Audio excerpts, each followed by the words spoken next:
Eleanor Whitmore crouched behind a rotting log, her father's pocket watch pressing cold against her ribs while gunfire tore through the Wyoming wilderness. The outlaws were closing in, their voices crude and eager. She'd survived the journey west, survived losing everything in Boston, survived the brutality of crossing half a continent alone, only to die in a nameless valley before ever reaching the ranch that promised her a future. Her hands shook as she raised the revolver. Then hoofbeats thundered through the trees, and everything changed. If you want to know how a desperate woman and a dangerous cowboy survived the wildest territory in America, stay until the end. Hit that like button and drop a comment with your city so I can see how far this story travels. The stagecoach had broken down 3 miles back. Eleanor sat on her battered suitcase at the edge of the trail, staring at the western horizon where the Rocky Mountains cut jagged shadows against the fading light. The driver, a grizzled man named Polk, who smelled like whiskey and old leather, was underneath the coach somewhere, cursing in languages Eleanor didn't recognize. "How long?" she called out, trying to keep the tremor from her voice. "Could be an hour, could be never." Polk's boot scraped against rock as he dragged himself out from beneath the axle. His face was streaked with grease. "This wheel's cracked clean through. I told Morrison not to load them feed sacks, but does anyone listen to old Polk? Hell no." Eleanor pulled her shawl tighter. September in Wyoming wasn't like September in Boston. The air up here had teeth. It bit through her traveling dress and found every gap in the fabric, every place where she'd mended holes with thread that didn't quite match. "Can you fix it?" "Maybe." Polk spat into the dust.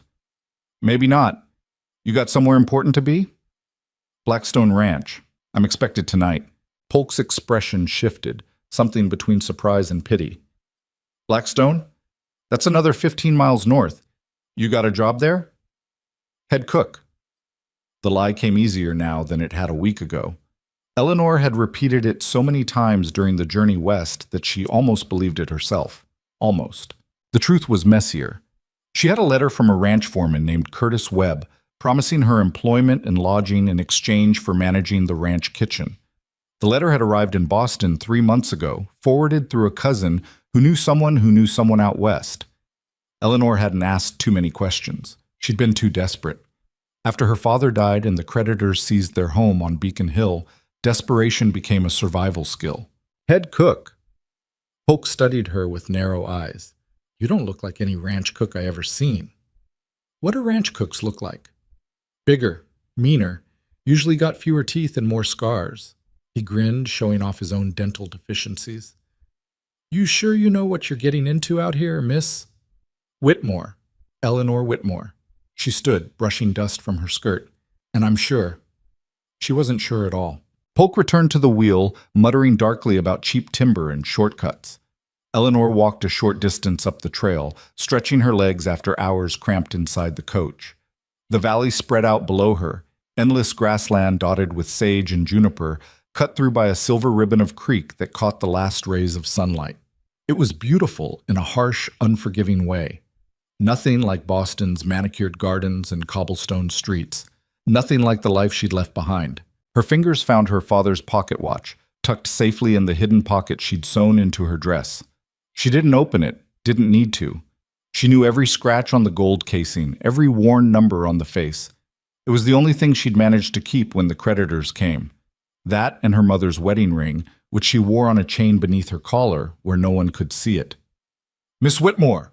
Polk's shout yanked her back. She turned to see him waving frantically from the coach. "Get back here, now!" The urgency in his voice sent ice through her veins. Eleanor gathered her skirts and ran, stumbling over rocks and dried brush. When she reached the coach, Polk was loading his rifle with shaking hands. "What is it?" "Riders." He jerked his chin toward the eastern ridge. 4, maybe 5, coming fast." Eleanor squinted into the gathering dusk. She could just make out the shapes, dark figures on horseback, moving down the slope toward the trail. "Could be anyone," she said, hearing the hope in her own voice. "Could be." Polk didn't sound hopeful. But travelers don't usually ride that hard unless they're chasing something or running from something. "What do we do?" "You hide. I'll talk to them." He shoved the rifle into her hands. "You know how to use this?" Eleanor stared at the weapon. It was heavier than she expected, the wood worn smooth by countless hands. "I've never..." Point the end with the hole away from yourself. Pull this trigger. Try not to shoot me. Polk grabbed his shotgun from inside the coach. Now get in those rocks and stay quiet. Eleanor scrambled toward a tumble of boulders 20 yards from the trail, her heart hammering so hard she could feel it in her throat. She crouched behind the largest stone, the rifle clutched against her chest, and watched as the riders grew closer. They weren't rushing anymore. They'd slowed to a walk, fanning out across the trail in a loose semicircle that made Eleanor's stomach clench with dread.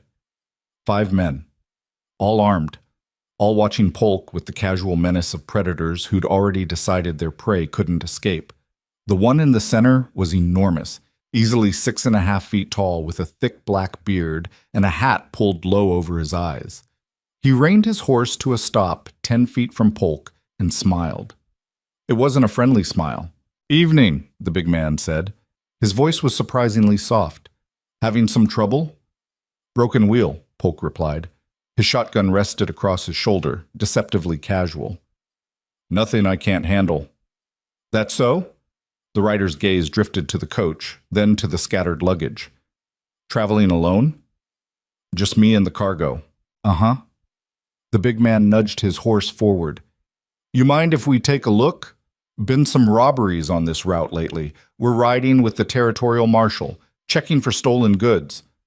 Eleanor's grip tightened on the rifle. She'd heard enough lies in Boston to recognize one now. Polk apparently had too. "You boys got badges?" "Left 'em back in Sweetwater." Another rider spoke up, a thin man with a scar running from his eye to his jaw. "Marshal's orders. Don't want to spook folks." "Right." Polk shifted his weight. "Well, I appreciate you boys keeping the trail safe, but like I said, just me and cargo here. No stolen goods." The big man's smile faded. "I'm going to need you to step away from that coach." "Can't do that." "Wasn't a request." The world slowed down. Eleanor saw Polk's fingers tighten on the shotgun, saw the scarred rider's hand drop toward his pistol, saw the big man's horse dance sideways, nervous from the sudden tension. Then gunfire shattered the evening quiet. Polk fired first, the shotgun blast catching the scarred man in the chest and throwing him backward off his horse. The other riders scattered, drawing weapons and returning fire. Eleanor pressed herself against the boulder, ears ringing, unable to process what was happening. More shots, someone screaming, a horse shrieking in panic. When she finally forced herself to look, Polk was down. He lay crumpled beside the coach wheel, blood spreading dark across his shirt. The big man stood over him, pistol still raised, while the 3 remaining riders dismounted and approached the coach. "Check everything," the big man ordered. "Take anything worth taking." Eleanor couldn't breathe, couldn't think, couldn't do anything except watch as the outlaws tore through the cargo, throwing boxes and bags into the dirt. One of them found her suitcase. "Got something here, Garrett." The big man, Garrett, looked over. "What is it?" "Women's things, dresses and such." The outlaw held up one of Eleanor's shirtwaists, examining it with crude appreciation. "Nice fabric. Might fetch something in town." "There's a woman." Garrett's gaze swept the area. "Has to be." Polk said cargo, but he was protecting something. Eleanor's heart stopped. "Spread out," Garrett continued. "She's hiding nearby. Find her." They moved with practiced efficiency, weapons drawn, checking every shadow and crevice. Eleanor looked down at the rifle in her hands. She'd never fired a gun in her life, never hurt anyone, never even imagined she could. But Polk was dead because he'd tried to protect her. And these men would kill her too, once they found her. Or worse. Her hand steadied. She checked the rifle the way Polk had shown her, found the trigger, made sure the barrel was clear. 3 bullets in the chamber, 3 chances. The nearest outlaw was moving toward her hiding spot, calling out in a sing-song voice that made her skin crawl. "Come on out, sweetheart. We won't hurt you. Just want to talk." Eleanor raised the rifle. The outlaw rounded the boulder. She fired. The recoil slammed her shoulder back into the rock.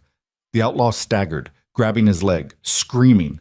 Eleanor didn't wait to see more. She ran, crashing through brush and sage, her dress catching on thorns. Behind her, shouts erupted. "She shot Cole! Get her!" Bullets whined past her head. Eleanor dove behind a fallen tree, gasping, trying to reload the rifle with fingers that wouldn't stop shaking. The dead wood was massive. Some ancient pine that had toppled decades ago, now rotting into the earth. It was better cover than the boulder. Not good enough. She's behind that log, Garrett's voice, closer now. Circle around. Don't let her run again. Eleanor peered over the trunk. They were spreading out, using the fading light and terrain to their advantage. She had 2 bullets left, 4 men still standing, 5 if the one she'd shot could still fight. The mathematics of survival weren't in her favor. Miss whoever you are, Garrett called out, this doesn't have to end bad. You shot one of my boys, so that's a problem, but maybe we can work something out. You come talk to me, nice and peaceful, and I promise we'll be gentlemen about this. A different voice, younger, eager, laughed.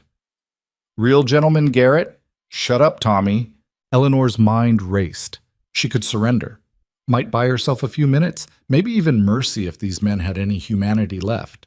But she'd seen how they killed Polk without hesitation, how they'd gone through her belongings like wolves tearing apart a carcass. They wouldn't show mercy. She raised the rifle again, sighting down the barrel at a shadow moving between the sage bushes. Her finger found the trigger. A hand clamped over her mouth from behind. Eleanor tried to scream, tried to swing the rifle around, but whoever had grabbed her was impossibly strong. An arm locked around her waist, lifting her bodily off the ground. She kicked and thrashed, certain this was it. One of the outlaws had flanked her, and now, "Stop fighting me!" The voice was low, barely a whisper against her ear. Male. Unfamiliar. "I'm not with them." Eleanor froze. "I'm going to move my hand," the voice continued. "Don't scream. Don't shoot me. Can you do that?" She managed a tiny nod. The hand released her mouth but stayed close, ready to silence her again if needed. Eleanor twisted around and found herself staring at a stranger. He was tall, taller than Garrett even, with dark hair that needed cutting and eyes so pale they looked almost silver in the dying light. He wore a duster coat covered in trail dust, and there was a rifle slung across his back, a pistol on each hip. He looked dangerous. More dangerous than the outlaws hunting her. "Who?" Eleanor started. "Later." He glanced toward the voices calling out in the gathering darkness. "How many?" "4, maybe 5 if I didn't hit the first one hard enough." "You hit him hard enough, I saw." Something that might have been approval flickered across the stranger's face. "You know how to ride?" "What?" "A horse. Can you ride one?" Eleanor nodded, though it had been years since she'd sat a saddle. The stranger seemed satisfied anyway. He pulled his rifle around and checked the chamber with practiced ease. "Stay low. When the shooting starts, run for my horse. He's tied in those aspens." He pointed toward a cluster of trees 30 yards away. "Black gelding, white blaze. Don't wait for me." "Wait, you're going to fight them alone?" "Rather fight them than run from them." The stranger's pale eyes locked onto hers. "You got a name?" "Eleanor Whitmore. Rhett Mercer." He said it like it should mean something. "Stay alive, Eleanor Whitmore." Then he stood and walked into the open. Garrett saw him immediately. "Well now, didn't know we had company." Rhett stopped 20 feet from where the outlaws had gathered. Eleanor, still hidden behind the log, could see his profile. Utterly calm, like he was discussing weather instead of facing down 4 armed men. "Evening, Garrett." The big man's expression soured. "Mercer. Hell. Should have known." "Probably." Rhett's hand rested near his pistol, relaxed but ready. "Heard shots. Figured I'd check it out." "Private business." "Dead driver says otherwise." Rhett glanced at Polk's body. "That's murder." "That's self-defense. Old fool drew on us." "Uh-huh." Rhett's tone suggested he didn't believe a word. "And the woman you're hunting?" "What woman?" Garrett's smile was predatory. "Don't see any woman." "Cole's got a bullet in his leg that says different." The wounded outlaw, Cole, groaned from where he sat against a rock, clutching his thigh. "Son of a bitch shot me, Garrett. Little Boston bitch shot me." "She defending herself too?" Rhett asked mildly. "She's a thief," Garrett said. "Stole from a ranch up north. We're bringing her back for justice." "That's a new one." Rhett shifted his weight. "Here's what's going to happen. You boys mount up and ride out. Leave the woman, leave the coach, leave whatever you haven't already stolen. Do that, and maybe I don't tell the territorial marshal about this." Garrett laughed. A harsh, ugly sound. "You threatening me, Mercer?" "Stating facts.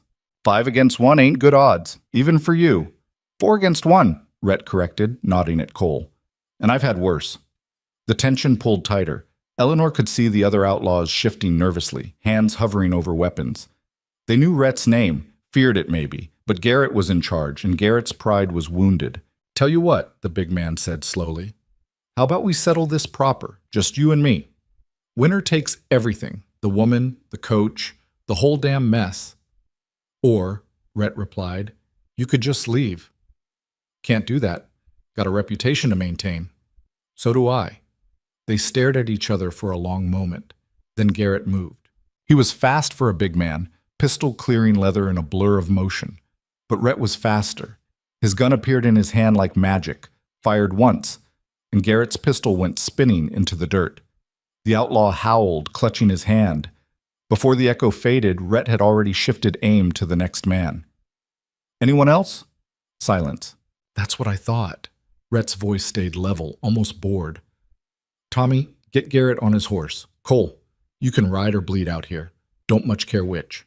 Rest of you, clear out. Now." They moved with the jerky compliance of men who knew they'd lost. Tommy helped Garrett mount, the big man still cursing and cradling his injured hand. Cole stumbled to his horse with help from another outlaw. Within minutes, they were mounted and riding east, swallowed by the darkness. Eleanor stayed behind the log, too stunned to move. Rhett holstered his pistol and walked over to where Polk lay. He knelt, closed the old driver's eyes, and said something too quiet for Eleanor to hear. Then he stood and looked directly at her hiding spot. "You can come out now." Eleanor rose on shaking legs. The rifle slipped from her numb fingers and clattered against the log. She tried to step over it, stumbled, nearly fell. Rhett caught her elbow. "Easy." Eleanor couldn't finish the sentence, couldn't find words for the crash of terror and relief and confusion flooding through her. Her knees buckled. Rhett steadied her, his grip firm but not painful. "You hurt?" She shook her head. "Good." He guided her to a flat rock and made her sit. "Stay here. I'll check the coach." Eleanor watched him walk away, her mind slowly processing what had just happened. Rhett Mercer moved through the wreckage with efficient purpose, gathering scattered belongings, examining the broken wheel, checking Polk's pockets for identification. He worked in silence, and Eleanor was grateful. She didn't trust her voice yet. When he returned, he was carrying her suitcase and a canteen. "Drink." She obeyed, the water cold and sharp against her throat. Rhett crouched nearby, studying her with those unsettling pale eyes. "You said you're headed to Blackstone Ranch?" Eleanor nodded. "What business you got there?" "I have a job. Head cook." The words came automatically, though they felt hollow now. Everything felt hollow. Rhett's expression shifted, something complicated crossing his features. "Who hired you?" "Curtis Webb, the foreman. He sent me a letter 3 months ago, said they needed—" "Webb's dead." Eleanor's stomach dropped. "What?" "Kicked by a horse in July. Died 2 days later." Rhett's tone was matter-of-fact, but not unkind. "He was a good man, but he's gone." "But the letter—" "Whatever Webb promised you, he probably meant it. But he's not there to honor it anymore."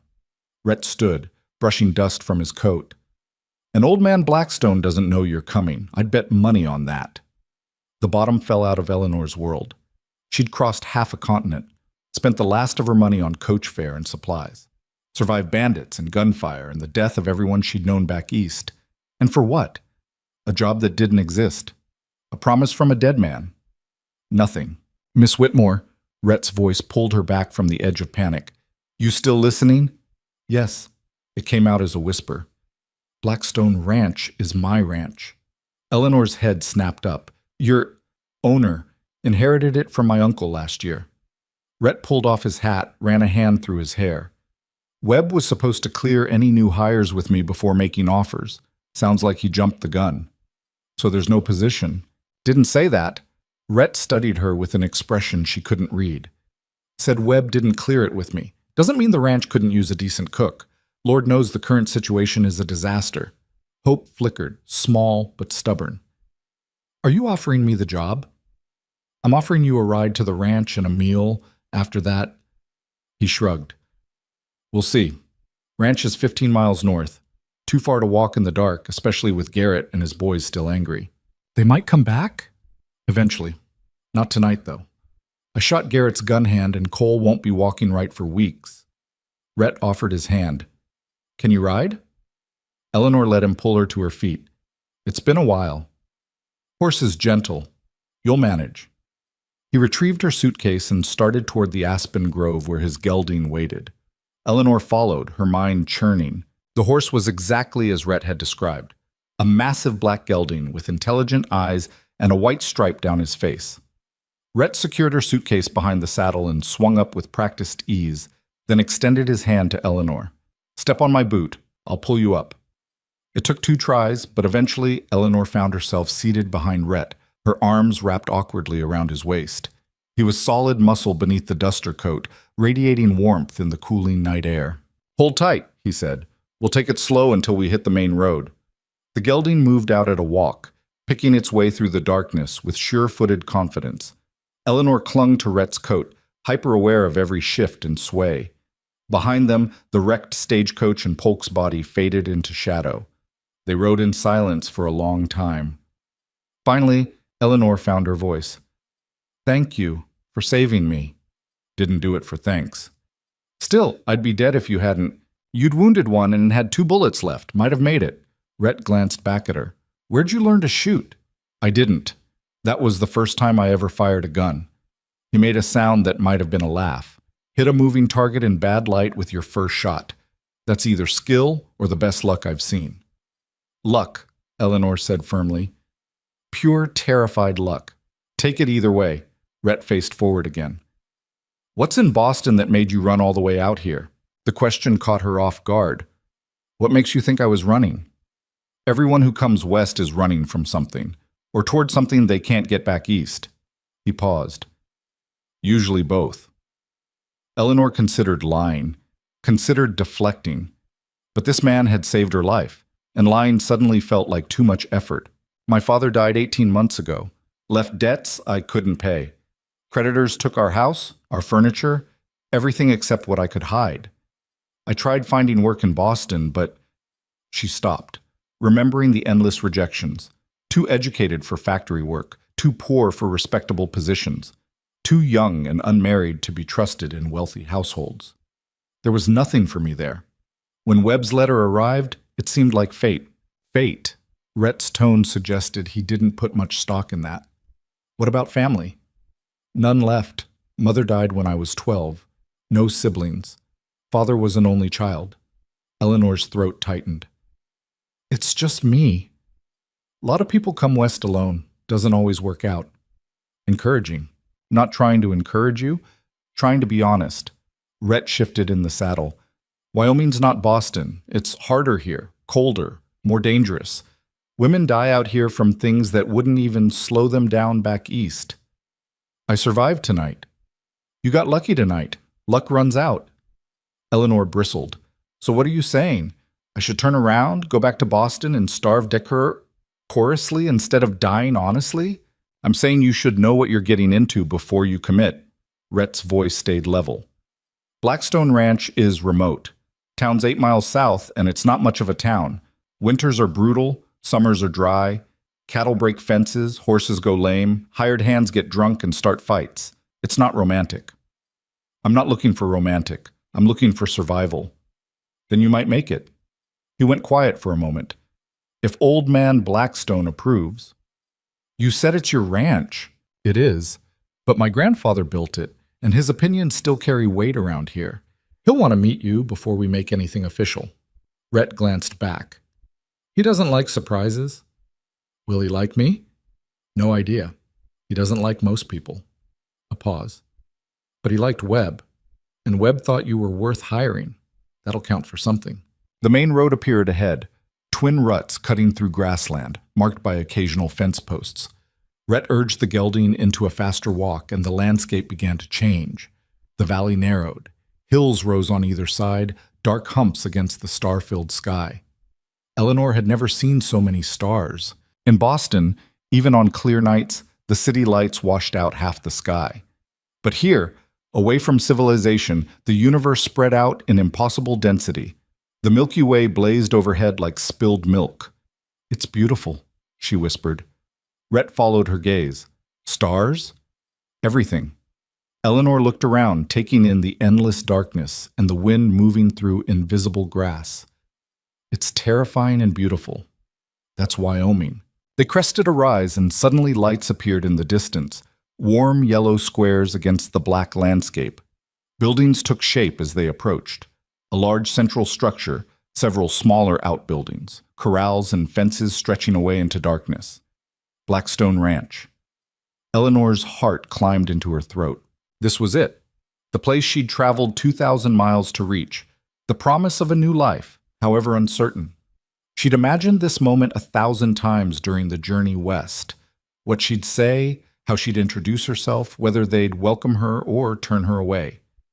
She'd never imagined arriving covered in dirt and gunpowder, clinging to a stranger's back, carrying news of a murdered stagecoach driver. Rhett guided the horse through an open gate and into the main yard. Dogs barked somewhere in the darkness. A door opened, spilling lamplight across the porch of the big house. A figure appeared in the doorway, tall, lean, white-haired. "That you, Rhett?" "Yes, sir." "About damn time.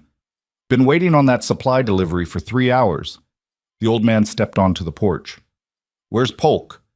Rhett dismounted and turned to help Eleanor down. "Dead. Garrett's gang hit the coach 10 miles south." The old man's expression hardened. "Garrett, that son of a bitch." "Yes, sir." "Driver the only casualty?" "Yes, sir, except for one of Garrett's boys who got shot." The old man's gaze shifted to Eleanor, who stood frozen on the porch steps. "She do that?" "She did." A long silence. Then the old man, Blackstone, Eleanor assumed, stepped forward and extended his hand. "Anyone who shoots one of Garrett's gang is welcome at my table. Name's Calvin Blackstone." Eleanor took his hand, surprised by the strength in his grip. "Eleanor Whitmore, sir." "Whitmore," Calvin frowned. "That name's familiar." "She's Curtis Webb's hire," Rhett said quietly. "The cook he wrote to back in June." Calvin's frown deepened. "Webb died in July." "I know, she didn't." "Nobody told her?" "Nobody knew to tell her." Rhett picked up Eleanor's suitcase. "She came all this way expecting a job that nobody approved." Eleanor wanted to disappear into the floorboards. Calvin was studying her with sharp eyes that missed nothing, taking in her torn dress, her dusty face, the way she swayed slightly from exhaustion. Finally, he grunted. "Well, you're here now. Might as well come inside." It wasn't exactly a warm welcome, but it wasn't a rejection either. Eleanor followed Calvin and Rhett into the house, her legs trembling from fatigue and adrenaline crash. The interior was warm and cluttered, furniture that had seen better decades, rugs worn thin by boots, walls covered in faded photographs and mounted animal heads. A woman appeared from a side room, wiping her hands on an apron. She was perhaps 50, with graying hair pulled back in a severe bun, and a face that suggested she smiled about as often as Calvin did. "Mrs. Chen," Calvin said, "this is Eleanor Whitmore. She'll be staying with us tonight." Mrs. Chen looked Eleanor up and down. "The girl Webb hired?" "Yes." "Humph." The woman's expression revealed nothing. "She looks half dead. When'd she eat last?" Eleanor tried to remember. "Yesterday morning, I think." "Yesterday." Mrs. Chen made a disapproving sound. "Sit. I'll bring food." She disappeared into what Eleanor assumed was the kitchen.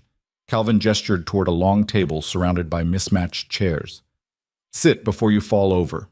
Eleanor obeyed, sinking into a chair with relief. Every muscle ached. Her shoulder throbbed where the rifle had kicked back. Her hands were scraped raw from scrambling through rocks. Rhett set her suitcase near the door and poured water from a pitcher into a glass. He placed it in front of Eleanor without comment, then moved to lean against the fireplace mantel. Calvin sat across from her, his sharp gaze never leaving her face. "Tell me about Boston." It wasn't a request. Eleanor took a shaky sip of water and began to talk. She told him about her father's shipping business, how it had collapsed after a bad investment and worse luck, about the creditors and the funeral held in a nearly empty church, about the months of searching for work, the slow erosion of savings, the day she'd found the eviction notice on her door. She told him about Webb's letter, how it had seemed like an impossible gift, a chance to start over somewhere nobody knew her story. Calvin listened without interrupting. When she finished, he sat back and folded his arms. Webb was a good judge of character. If he thought you could handle ranch cooking, I'm inclined to trust that. He paused. But this isn't Boston. We eat simple here. Lots of meat, potatoes, beans. Can you cook for 20 hands? I can learn. Learning on the job means mistakes. Mistakes mean hungry cowboys. Hungry cowboys mean trouble. I understand. Do you? Calvin's expression was skeptical. You understand that if you burn the biscuits or oversalt the stew, you'll hear about it, loudly, from men who don't have Boston manners? Eleanor met his gaze steadily. I've lived through worse than hurt feelings, Mr. Blackstone. Something shifted in the old man's face. Not quite approval, but something close. I suppose you have. Mrs. Chen returned carrying a tray loaded with bread, cold roast beef, cheese, and apple slices. She set it in front of Eleanor with surprising gentleness. Eat slowly. Don't want you sick. Eleanor didn't need to be told twice. She tore into the food with a hunger that surprised even her, barely tasting anything before swallowing. The bread was fresh, the beef tender, the cheese sharp and real. It was the best meal she'd had in months. Calvin and Rhett watched her eat in silence. When she'd finally slowed down, Calvin spoke again. You can stay tonight. Tomorrow we'll figure out if this arrangement works for both of us. Mrs. Chen will show you to Webb's old room. Thank you, sir. Don't thank me yet. You might hate it here by morning. Calvin stood with a creak of joints. Rhett, stable the horse and check the perimeter. Want to make sure Garrett's boys aren't feeling vengeful. Yes, sir. Rhett pushed off from the mantel and headed for the door. He paused beside Eleanor's chair, looking down at her with those pale, unreadable eyes. Get some rest, Miss Whitmore. Then he was gone, the door closing softly behind him. Mrs. Chen appeared at Eleanor's elbow. Come, I'll show you the room. Eleanor followed her up a narrow staircase to the second floor. The hallway was dark, lit only by the lamp Mrs. Chen carried. They passed several closed doors before stopping at one near the end. This was Mr. Webb's room. We haven't cleaned it out yet. Mrs. Chen opened the door, revealing a small, sparse space with a narrow bed, a dresser, and a window overlooking the yard. Wash basins on the dresser. Outhouse is behind the kitchen. Don't wander at night. Ranch dogs don't know you yet. I understand. Thank you. Mrs. Chen studied her for a moment, her severe face softening slightly. You did something brave tonight, shooting that outlaw. I was terrified. Brave and terrified aren't opposites. The older woman set the lamp on the dresser. Get some sleep. Morning comes early here. She left, closing the door behind her. Eleanor stood alone in Curtis Webb's room, surrounded by a dead man's belongings. A coat hung on a peg. Books lined a small shelf. A photograph sat on the dresser. Webb and a woman who might have been his wife, both young and smiling. Eleanor sank onto the bed, her body finally giving up the fight against exhaustion. She'd made it. Against impossible odds, through violence and loss and the death of every plan she'd made, she'd reached Blackstone Ranch. But as she lay in the darkness, listening to unfamiliar sounds outside the window, Eleanor couldn't shake the feeling that her real test was just beginning. Outside, a horse whinnied, dogs barked, and somewhere in the Wyoming night, Garrett and his gang nursed their wounds and planned their revenge. Dawn broke cold and unforgiving.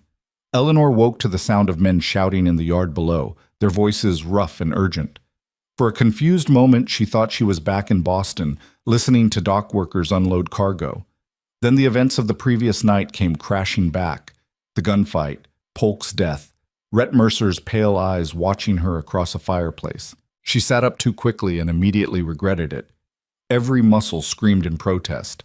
Her shoulder was a solid knot of pain where the rifle had kicked back, and her hands were covered in scratches she didn't remember getting. A knock at the door made her jump. Miss Whitmore? Mrs. Chen's voice, brisk and no nonsense. Breakfast is in 20 minutes. If you want to wash up, now's the time. Eleanor forced herself out of bed, wincing with each movement. Someone had left fresh water in the basin overnight. She scrubbed her face and hands, trying to erase the grime and gunpowder, but the smell seemed permanently embedded in her skin.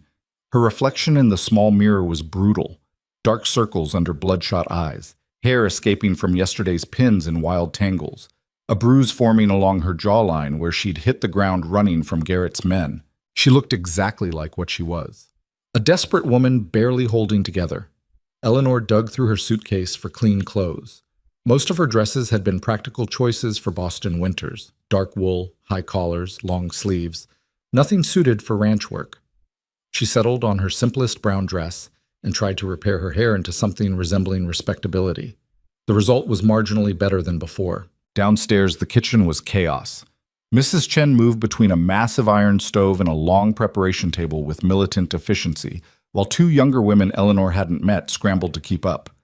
The smell of bacon and coffee filled the air, making Eleanor's stomach clench with hunger despite last night's meal. "You!" Mrs. Chen pointed a wooden spoon at Eleanor. "Sit at that table. Stay out of the way." Eleanor obeyed, settling onto a bench at a smaller table near the window. Through the glass, she could see the ranch yard coming to life. Men emerged from bunkhouses, stretching and yawning. Horses stamped in their corrals. A rooster crowed somewhere, triggering a chorus of responses. The door banged open and Rhett walked in, his hat in his hands. He'd cleaned up since last night, shaved, changed clothes, but he still looked tired. His gaze found Eleanor immediately. "Morning." "Good morning." He crossed to the coffee pot and poured himself a cup that could have stripped paint. "You sleep?" "Some." Eleanor watched him drink, fascinated by how he managed to swallow something that strong without flinching. "You?" "Not really." Rhett leaned against the counter, studying her with those unsettling pale eyes. "Calvin wants to see you after breakfast, in his office." Eleanor's stomach dropped. "To tell me I need to leave?" "To figure out if you're staying." Rhett took another sip of coffee. "There's a difference." Before Eleanor could respond, the kitchen door swung open again and ranch hands began filing in. They came in groups of 3 and 4, talking and laughing, tracking mud across Mrs. Chen's floor despite her glares. None of them paid Eleanor any attention at first, too focused on finding seats and claiming food. Then one of them noticed her. He was young, maybe 20, with red hair and freckles scattered across sunburned skin. He stopped mid-sentence and stared. "Who's that?" The conversations died. Every head turned toward Eleanor. Rhett straightened from the counter. "This is Miss Whitmore. She's a guest. You'll treat her respectful." "Webb's cook?" An older man spoke up, his weathered face creasing with confusion. "Thought that fell through when Curtis died." "It's complicated," Rhett said flatly. "Anyone got a problem with her being here?" Silence. Several men exchanged glances, but no one spoke. "Good." Rhett set down his cup. "Tommy, you're on fence repair today. Take Jack and Sam. Rest of you, Calvin will have assignments after breakfast." The men accepted this without argument, though Eleanor caught several curious looks thrown her direction as they settled in to eat. Mrs. Chen began distributing plates loaded with bacon, eggs, biscuits, and gravy with mechanical precision. The younger women, sisters, Eleanor guessed from their similar features, ferried additional platters to the table. Eleanor ate slowly, hyper-aware of being watched. The food was good, simple and filling, but she could barely taste it past the anxiety building in her chest. What if Calvin Blackstone decided she wasn't worth the trouble? What if he sent her back to Sweetwater with stage fare and polite apologies? Where would she go? What would she do? "Stop thinking so loud." Eleanor looked up to find Rhett watching her from across the room. He'd moved to stand near the door, observing the breakfast chaos with the air of a man who'd seen it all before and found it mildly tedious. "I'm not—" "You are. Can practically hear the gears turning from here." He pushed off from the doorframe. "Finish eating. Calvin doesn't like to be kept waiting." Eleanor forced down the rest of her breakfast and followed Rhett out of the kitchen, through a hallway lined with mounted elk heads and faded landscape paintings, to a heavy oak door at the back of the house. Rhett knocked twice. "Come." The office was smaller than Eleanor expected, crowded with filing cabinets, ledgers, and stacks of papers that appeared to have their own organizational system understood only by Calvin Blackstone. The old man sat behind a massive desk, writing something in a leather-bound book. He didn't look up. "Sit." Eleanor sat in one of 2 chairs facing the desk. Rhett remained standing near the door, arms crossed. Calvin finished writing, blotted the page, and finally raised his head. "You look like hell." "Yes, sir." There didn't seem to be any point in denying it. "Rhett tells me you can't actually cook for 20 hands." Eleanor's heart sank. "I said I could learn." Learning takes time. Time means mistakes. Mistakes mean hungry cowboys and a kitchen disaster. Calvin leaned back in his chair, the wood creaking under his weight. What can you actually do, Miss Whitmore? The question caught her off guard. I kept house for my father, managed the household accounts, organized his business correspondence, supervised the staff we had before. She stopped, realizing how useless those skills probably sounded here. But Calvin's expression had shifted. You can manage accounts? Yes, sir. I handled all of my father's bookkeeping for 6 years. Can you read contracts, legal documents? I can. Calvin and Rhett exchanged a look Eleanor couldn't interpret. The old man opened a drawer and pulled out a ledger, which he slid across the desk toward her. Take a look at that. Tell me what you see. Eleanor opened the ledger carefully. The pages were filled with entries in multiple hands, some neat, others barely legible. Income from cattle sales, expenses for feed and equipment, wages paid to ranch hands, debts owed and collected. She scanned the columns, her trained eye picking up inconsistencies almost immediately. This entry here. She pointed to a line dated 3 weeks ago.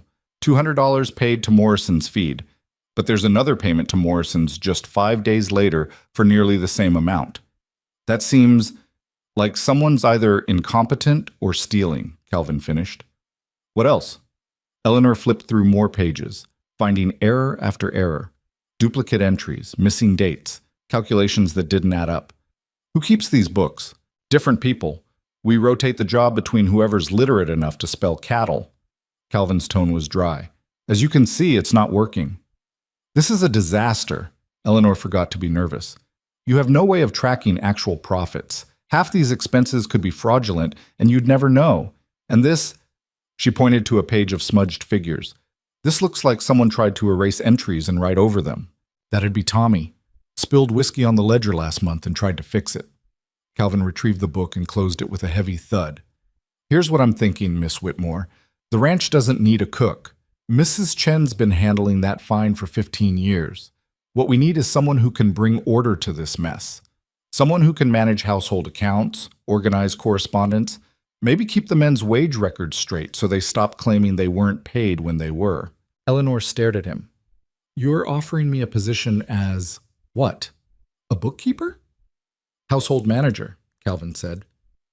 You'd handle everything that doesn't involve cattle or horses. Accounts, supplies, correspondence, organizing repairs, dealing with vendors. Basically, all the things I'm too old to want to do and Rhett's too busy to handle properly. I don't know anything about ranching. Don't need to. You need to know numbers and organization. Webb's letter said you were educated. Rhett says you're smart enough to shoot a man who's trying to kill you. That's enough for me. Calvin folded his hands on the desk. Pay would be $15 a month plus room and board. You'd work 6 days a week, Sundays off unless there's an emergency. $15. It was less than she'd hoped for, but more than she'd feared. And more importantly, it was real. A genuine offer, not a fantasy promise in a letter from a dead man. I accept. Don't you want to think about it? No, sir? I accept. Calvin's weathered face creased into something that might have been a smile. Good. You start today. Rhett will show you where everything is. Mrs. Chen will help you get settled properly. He pulled out another ledger. First priority is sorting out these accounts before the quarterly audit. Second priority is figuring out which of my hands has been skimming from the supply budget. Someone stealing? Almost certainly. Been missing small amounts for months. Nothing large enough to cause alarm, but it adds up. Calvin opened the ledger. Find out who, find out how much, and we'll deal with it. Eleanor took the book, feeling its weight. This was nothing like managing her father's small shipping office. This was a working ranch with dozens of employees and thousands of dollars moving through the accounts each month. One mistake could cost Calvin serious money, and if she failed, she'd be out on her ear with nowhere to go. Don't look so terrified, Rhett said from the doorway. Calvin wouldn't have offered if he didn't think you could handle it. He's right, Calvin agreed. Now get out of here, both of you. I've got work to do. Eleanor followed Rhett back into the hallway, clutching the ledger like a lifeline. Her mind was already racing ahead, planning how to tackle the accounting mess. She'd need to create a new system, verify all recent entries, cross-reference purchases against actual inventory. Miss Whitmore. She stopped. Yes? Rhett was watching her with an expression she couldn't read. You sure about this? It's not too late to change your mind. I could get you on the next stage to Cheyenne. You'd have better opportunities there than stuck out here balancing books for a stubborn old rancher.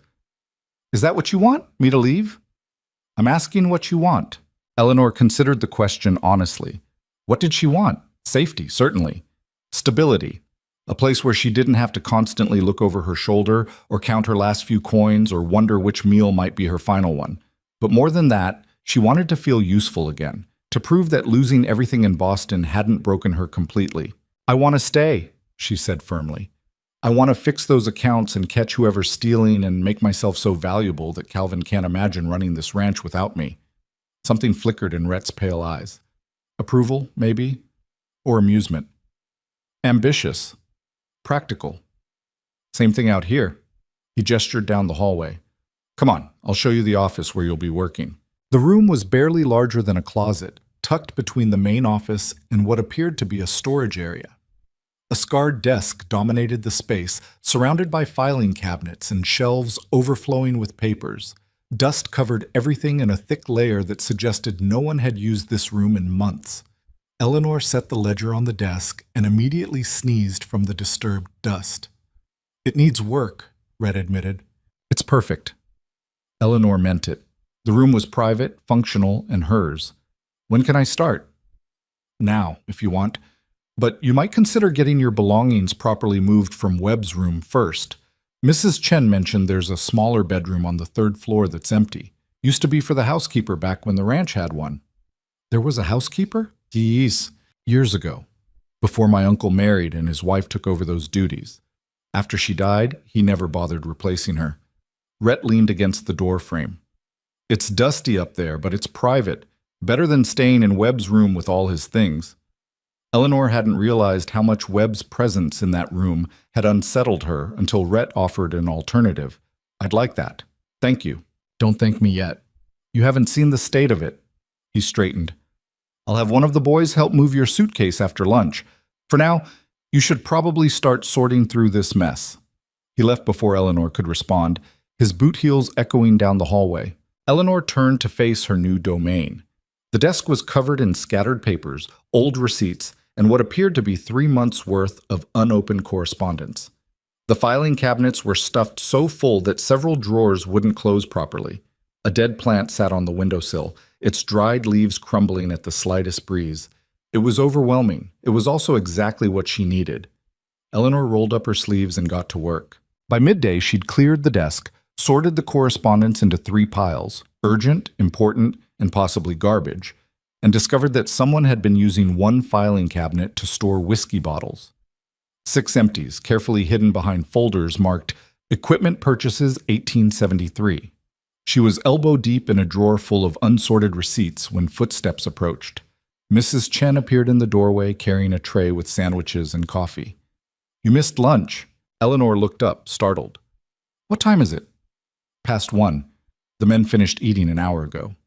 Mrs. Chen set the tray on the desk, displacing a stack of papers. You need to eat. I will. I just wanted to finish. Eat now. Finish later. The older woman's tone left no room for argument. Can't work if you faint from hunger. Eleanor accepted the food gratefully.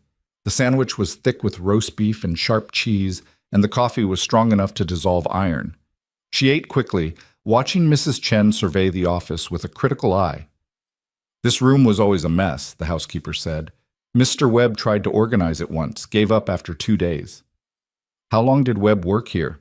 12 years. Started as a ranch hand, worked his way up to foreman. Mrs. Chen's expression softened slightly. He was a good man. Fair. Careful with the cattle and careful with people. Did he have family? A wife in Sweetwater, no children. She moved back east after he died. Couldn't stand the memories. Mrs. Chen picked up one of the empty whiskey bottles and examined it with disapproval. Who was hiding these? I don't know yet, but I'm keeping a list. Good. Mr. Blackstone doesn't tolerate drinking on the job. She set the bottle down with a sharp click. Some of the hands are decent men. Some are lazy. A few are outright thieves. You'll figure out which is which. Eleanor swallowed a bite of sandwich. How will I know? Watch how they act when they think no one's looking. Listen to what they don't say. Mrs. Chen moved toward the door, then paused. And be careful around Tommy Brewster. The young one with red hair? That's him. He's pleasant enough on the surface, but he's got a mean streak and wandering hands. Don't be alone with him, if you can help it. The warning sent ice down Eleanor's spine. Has he? Not yet, but he's come close with the kitchen girls. Mrs. Chen's face was hard. I told Mr. Blackstone, but Tommy's father is a big rancher east of here. Politics. She said the word like a curse. Just be careful. After Mrs. Chen left, Eleanor sat alone with her sandwich and the whiskey bottles, thinking about Tommy Brewster and politics, and the 100 ways women had to be careful in spaces men controlled. She was still thinking about it when Rhett appeared an hour later. Found something. Eleanor looked up from a particularly confusing receipt for horseshoes. What? The supply theft. I think I know who's been skimming. Rhett stepped into the office and closed the door behind him. You said there were duplicate payments to Morrison's feed? 2 in the same month, both around $200. Morrison doesn't deliver. Buyers have to pick up their orders in person and pay on the spot. Rhett pulled out a small notebook. I checked with his shop.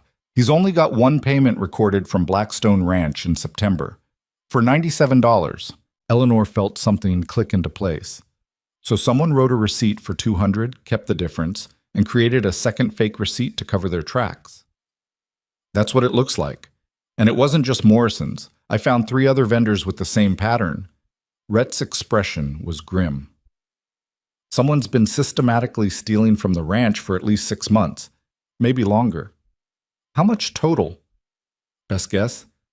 Between $500 and $1,000. Eleanor's stomach turned. That was a fortune. Who has access to the accounts? Most of the senior hands. Anyone who makes supply runs to Sweetwater. Calvin, obviously. Me. Webb used to. Rhett sat on the edge of the desk. Could be any of them. Or multiple people working together. That'd be worse. He ran a hand through his dark hair. Calvin's going to want names. He can't afford losses like this, especially with cattle prices down and winter coming. Eleanor looked at the ledgers spread across her desk. I need to go through everything systematically, cross-reference every purchase against actual delivery records, talk to the vendors directly if possible. It'll take time.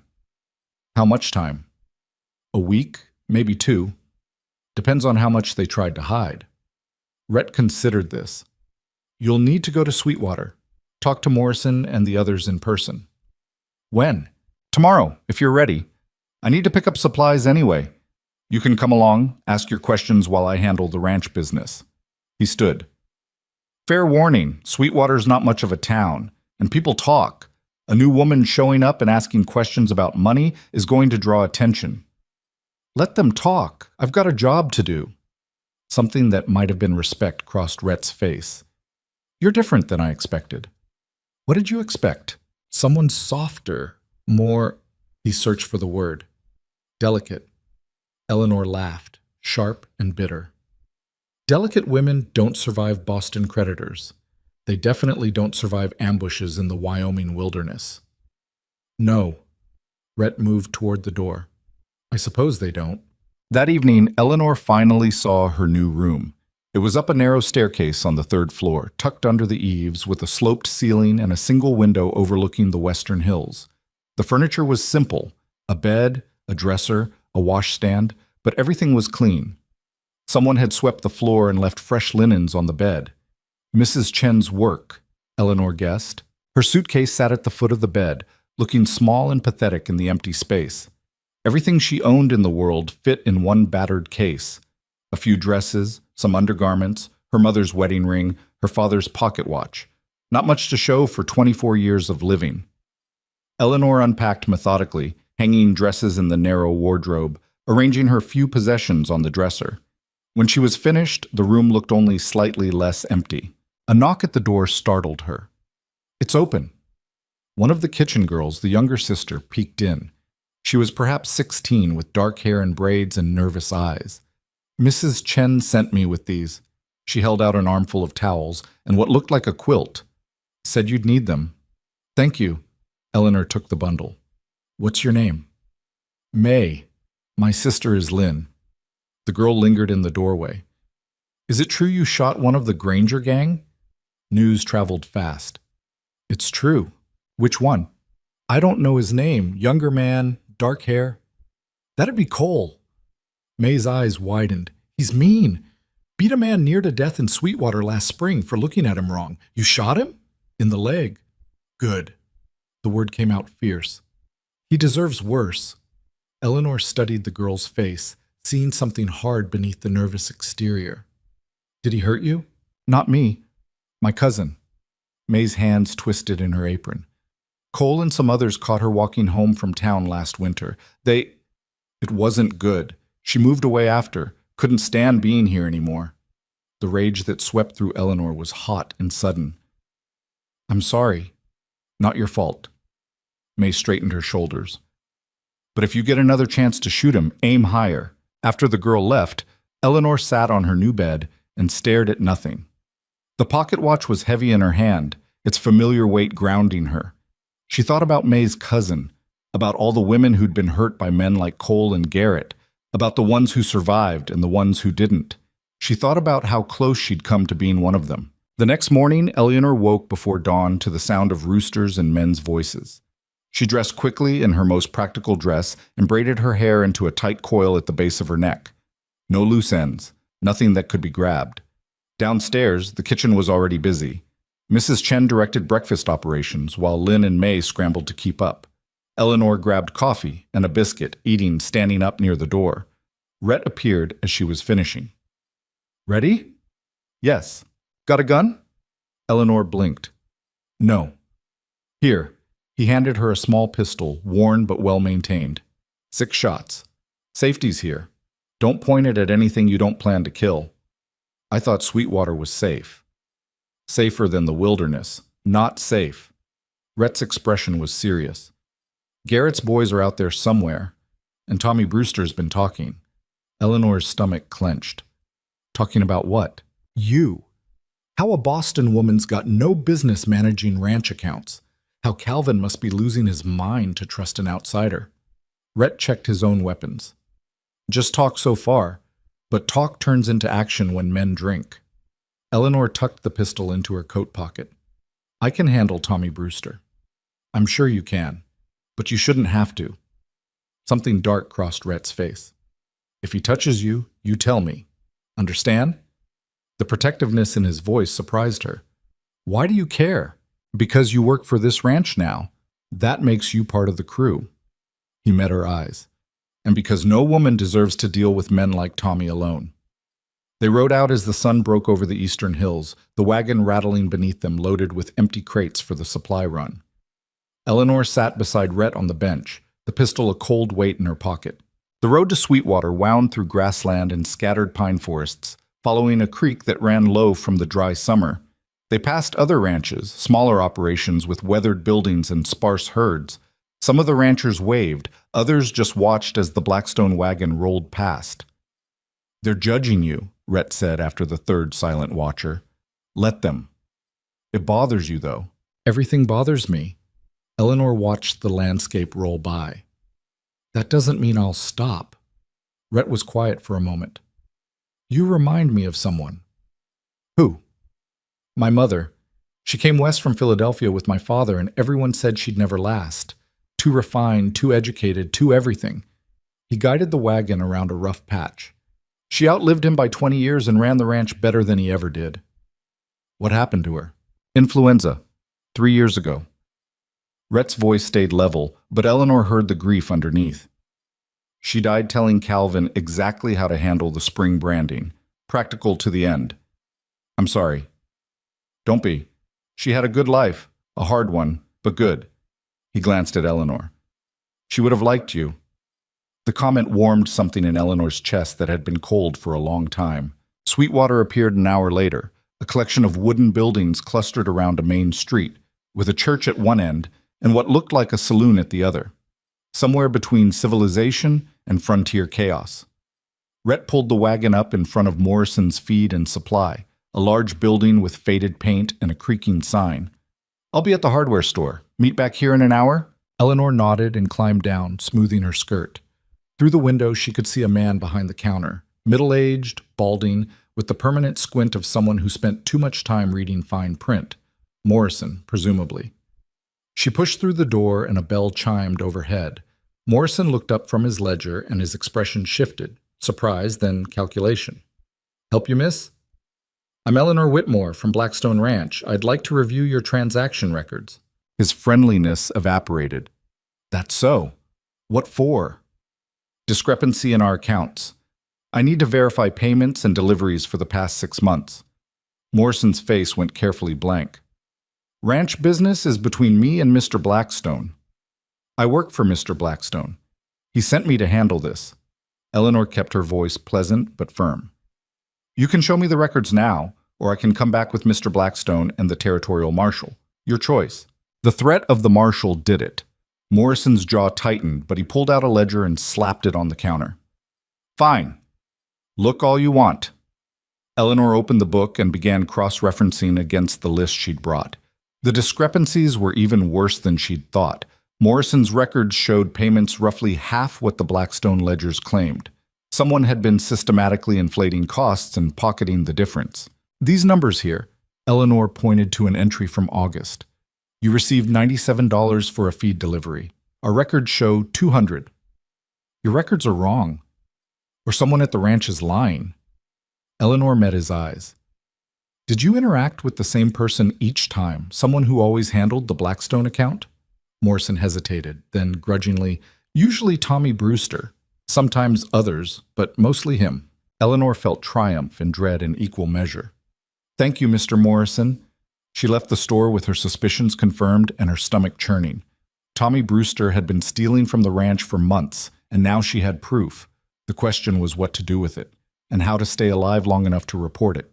Eleanor found Rhett at the hardware store, negotiating prices for barbed wire with a shopkeeper who looked like he'd been carved from the same weathered wood as his building.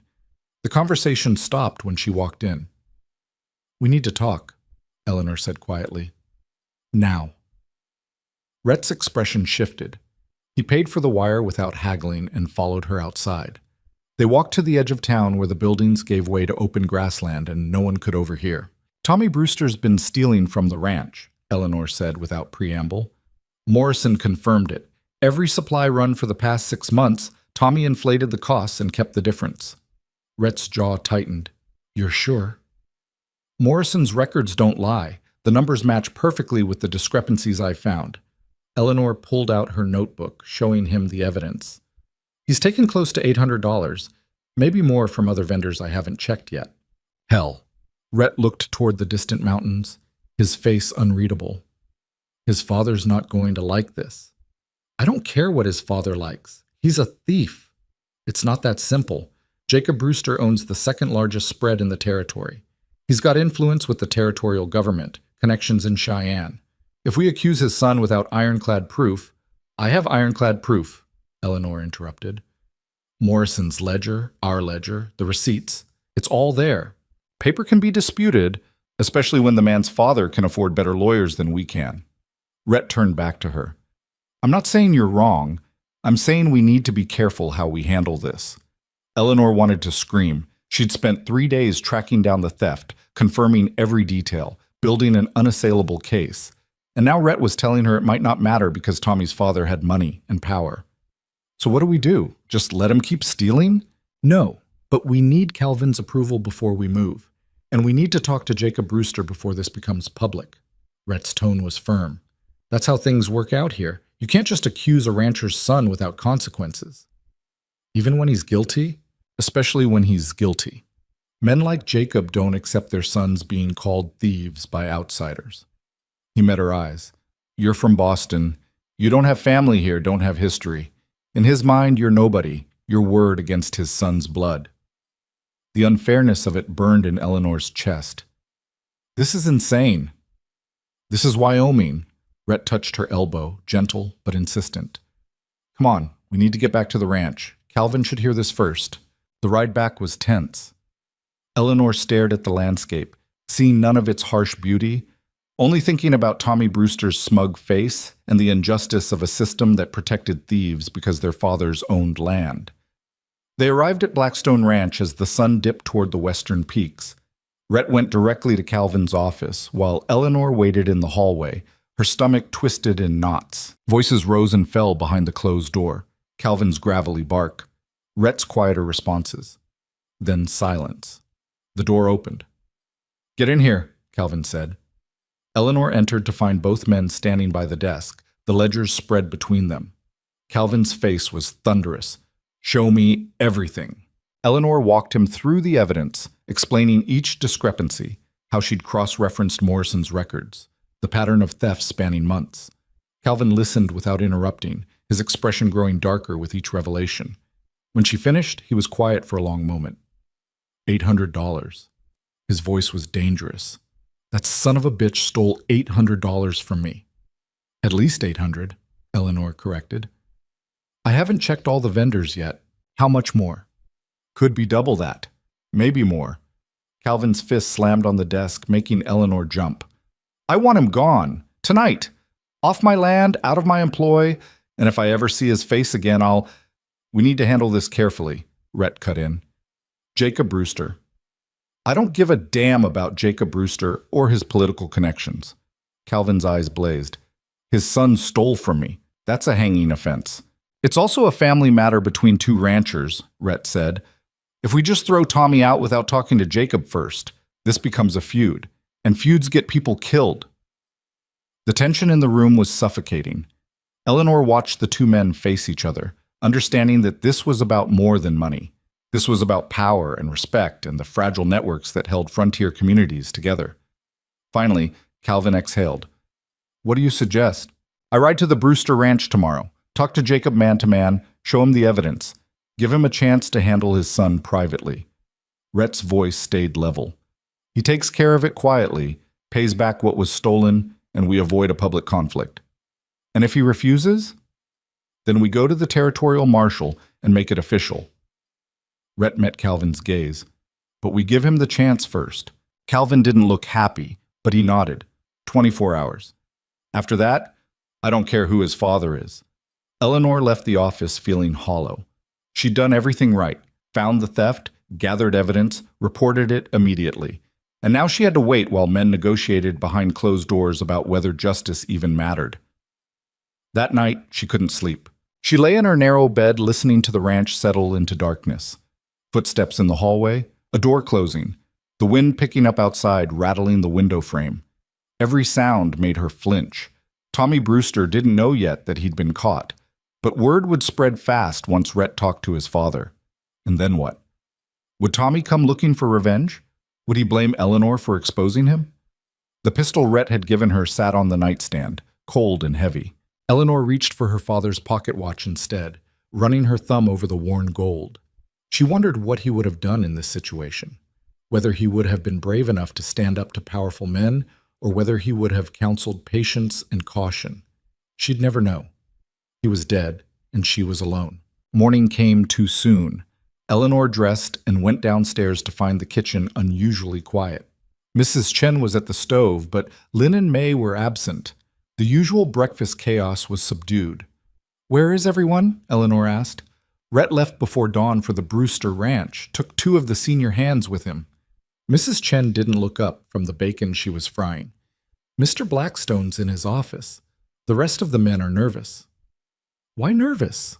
"Because Tommy Brewster hasn't shown up for work. His bunk was empty this morning." Mrs. Chen finally met Eleanor's eyes. "He ran." Eleanor's blood went cold. "When?" "Sometime in the night. Took his horse and gear." The housekeeper's expression was grim. "Someone must have warned him." "Who?" "Could be anyone. Ranch hands talk. Secrets don't keep long." Mrs. Chen turned back to the stove. "But running makes him look guilty. That's something at least." Eleanor grabbed coffee and forced down some bread, though her stomach was churning. If Tommy had run, he knew he'd been caught. And if he knew he'd been caught, he knew Eleanor was the one who'd exposed him. She was in her office trying to focus on work when Rhett returned late that afternoon.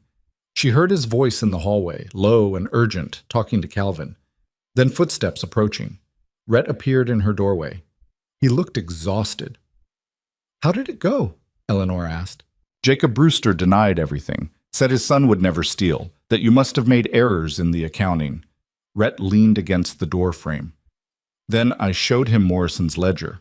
Watched the man's face change when he realized it was real. What did he say? That he'd handle it. Find Tommy, get the money back, make it right. Rhett's tone suggested he didn't believe a word. But Tommy's gone. Probably halfway to Colorado by now. Eleanor set down her pen. So he just gets away with it? For now. Jacob promised to pay back what was stolen from his own pocket. Said it'd take a month to get the cash together. Rhett moved into the room, closing the door behind him. Calvin took the deal. That's not justice. No, it's not. Rhett sat in the chair across from her desk. But it keeps the peace. And out here, peace matters as much as justice sometimes. Eleanor wanted to argue, but she could see the weariness in Rhett's face. He'd spent all day negotiating with a powerful man over his thieving son, trying to salvage something from a bad situation. I'm sorry, she said quietly. What for? Making this harder. If I just kept quiet... Don't. Rhett's voice was sharp. Don't apologize for doing your job. You found the theft, you documented it, you reported it. That took courage. He paused. Tommy running proves you were right, and now everyone on this ranch knows that stealing gets caught. But he's gone, for now. But men like Tommy don't stay gone. They come back when they think it's safe, and they bring trouble with them. Rhett stood. Keep that pistol close. Lock your door at night, and if you see Tommy anywhere near this ranch, you find me immediately. Understand? Eleanor nodded, though the warning sent ice through her veins. The next 2 weeks passed in uneasy calm.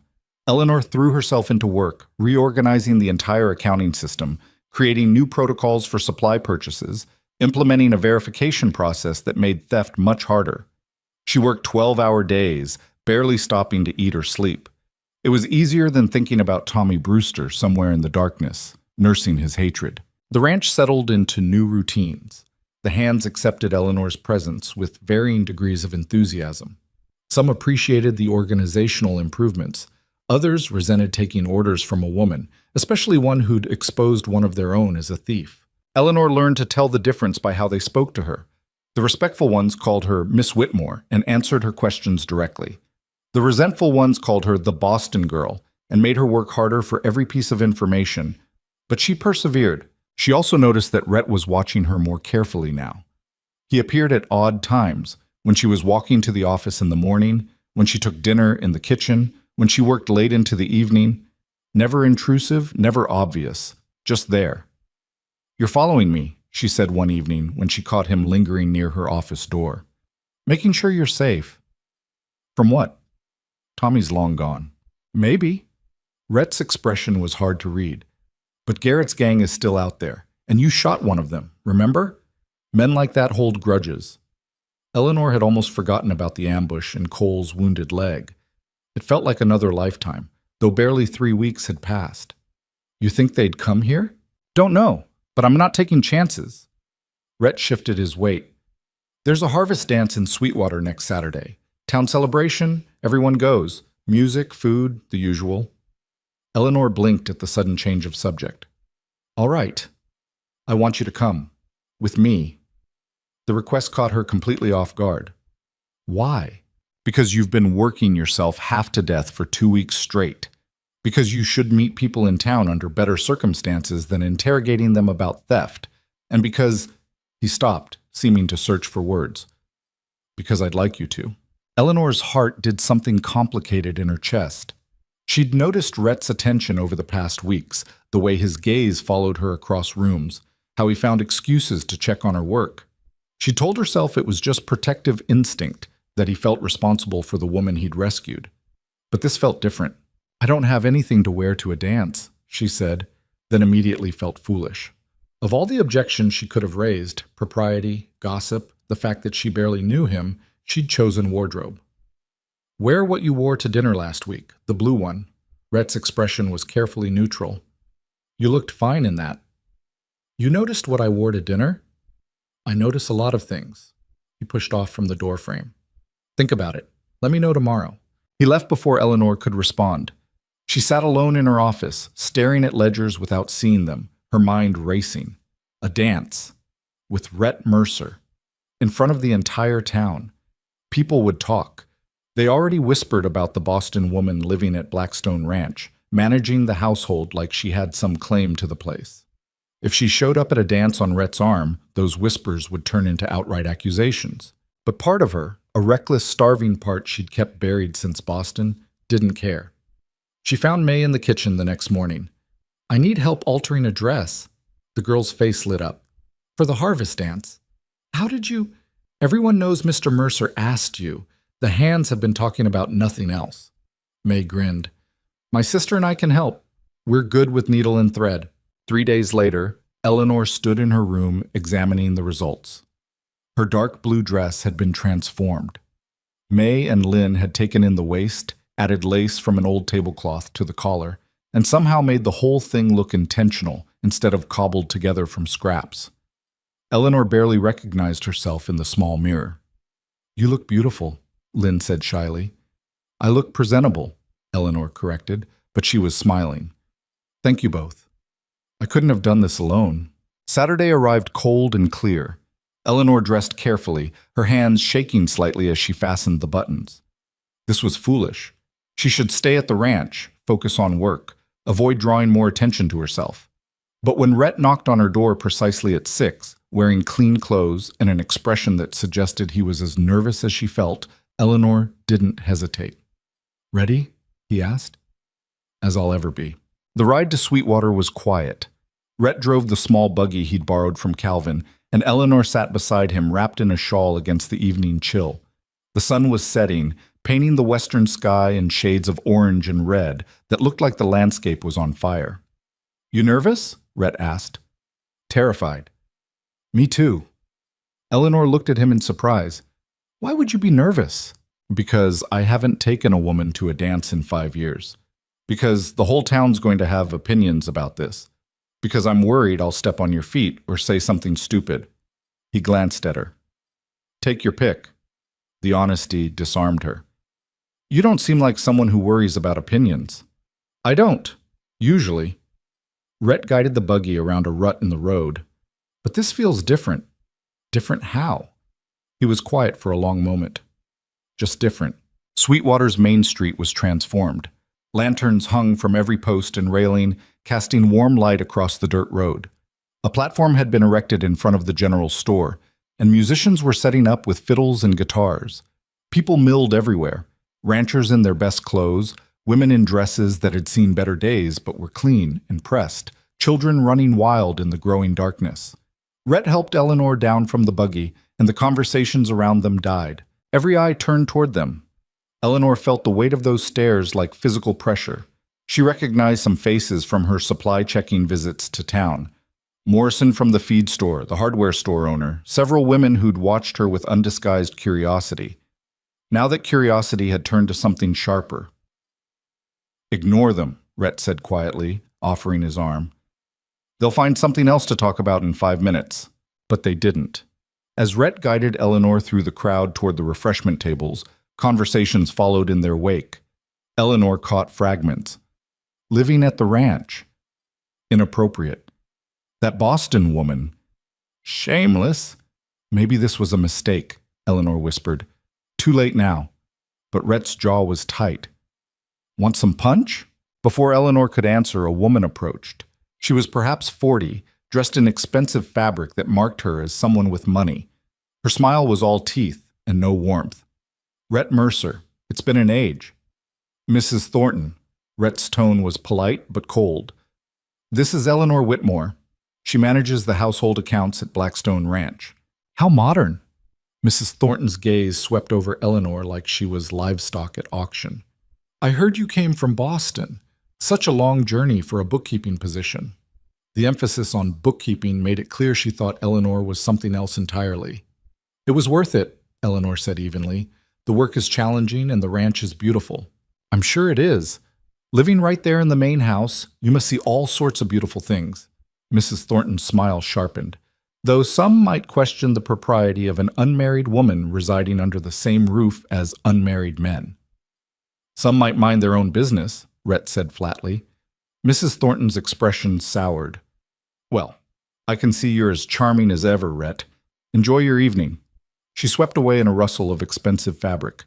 Eleanor exhaled slowly. That was Margaret Thornton. Her husband owns the bank. She thinks that gives her the right to judge everyone in the territory. Rhett steered Eleanor toward a quieter corner. Don't let her get to you. But Eleanor could feel the stares, hear the whispers. She'd known this would happen, had braced herself for it. That didn't make it easier. The music started, a lively reel that got people moving onto the makeshift dance floor. Rhett looked down at Eleanor. Want to give them something real to talk about? Despite everything, Eleanor laughed. Why not? Rhett led her onto the floor and they joined the other dancers. He was better than he'd claimed, his steps sure, his hand steady at her waist. Eleanor followed his lead, trying to remember the dances her mother had taught her years ago in Boston's parlors. It wasn't perfect. She stumbled once and Rhett caught her. He stepped on her foot and apologized. But they kept dancing, and slowly Eleanor forgot about the whispers and Mrs. Thornton's venom. She forgot about everything except the music and the lantern light and the feeling of Rhett's hand warm against her back. When the reel ended, they were both breathing hard. The musicians transitioned to something slower, and couples paired off around them. Rhett pulled Eleanor closer. You're a better dancer than you claimed, she said. You're a lot of things better than you claim. His pale eyes caught the lantern light. Braver, stronger, more stubborn. Stubborn isn't usually a compliment. It is out here, Rhett's voice dropped. Eleanor, I need to tell you something. Before he could continue, shouting erupted from the edge of the crowd. Eleanor turned to see men pushing forward, creating a commotion near the refreshment tables. Then she saw who was at the center of it. Tommy Brewster. He looked terrible, unshaven, dirty, his clothes stained with travel dust. And he was drunk. Very drunk. Where is she? Tommy's voice carried across the square. Where's the Boston bitch who ruined my life? Rhett immediately stepped in front of Eleanor. Time to go. But Tommy had spotted them. His eyes locked onto Eleanor with focused hatred. There you are! He pushed through the crowd, stumbling but determined. You think you can just accuse me? Ruin my reputation? Turn my own father against me? You ruined your own reputation by stealing, Eleanor said before she could stop herself. Rhett's hand tightened on her arm in warning, but it was too late. Tommy lunged. Rhett caught him before he reached Eleanor, shoving the younger man back hard. Tommy sprawled in the dirt, then scrambled up, reaching for the pistol at his belt. Don't! Rhett's gun was already drawn, aimed steady at Tommy's chest. Don't make this worse than it already is. The square had gone silent. Everyone was watching now, dozens of witnesses to Tommy Brewster's public meltdown. She destroyed me, Tommy said, his voice breaking. My father won't speak to me. I can't get work anywhere, all because of her lies. They weren't lies, Eleanor said. Morrison's records prove Morrison's lying too. You paid him off, probably spread your legs for... Rhett hit him. The punch was sudden and brutal, catching Tommy across the jaw and dropping him like a felled tree. He lay in the dirt, blood trickling from his split lip, staring up at Rhett with dazed eyes. Get up, Rhett said quietly. Get on your horse and get out of here. Next time you come near Miss Whitmore, I won't stop at one punch. Tommy struggled to his feet, swaying.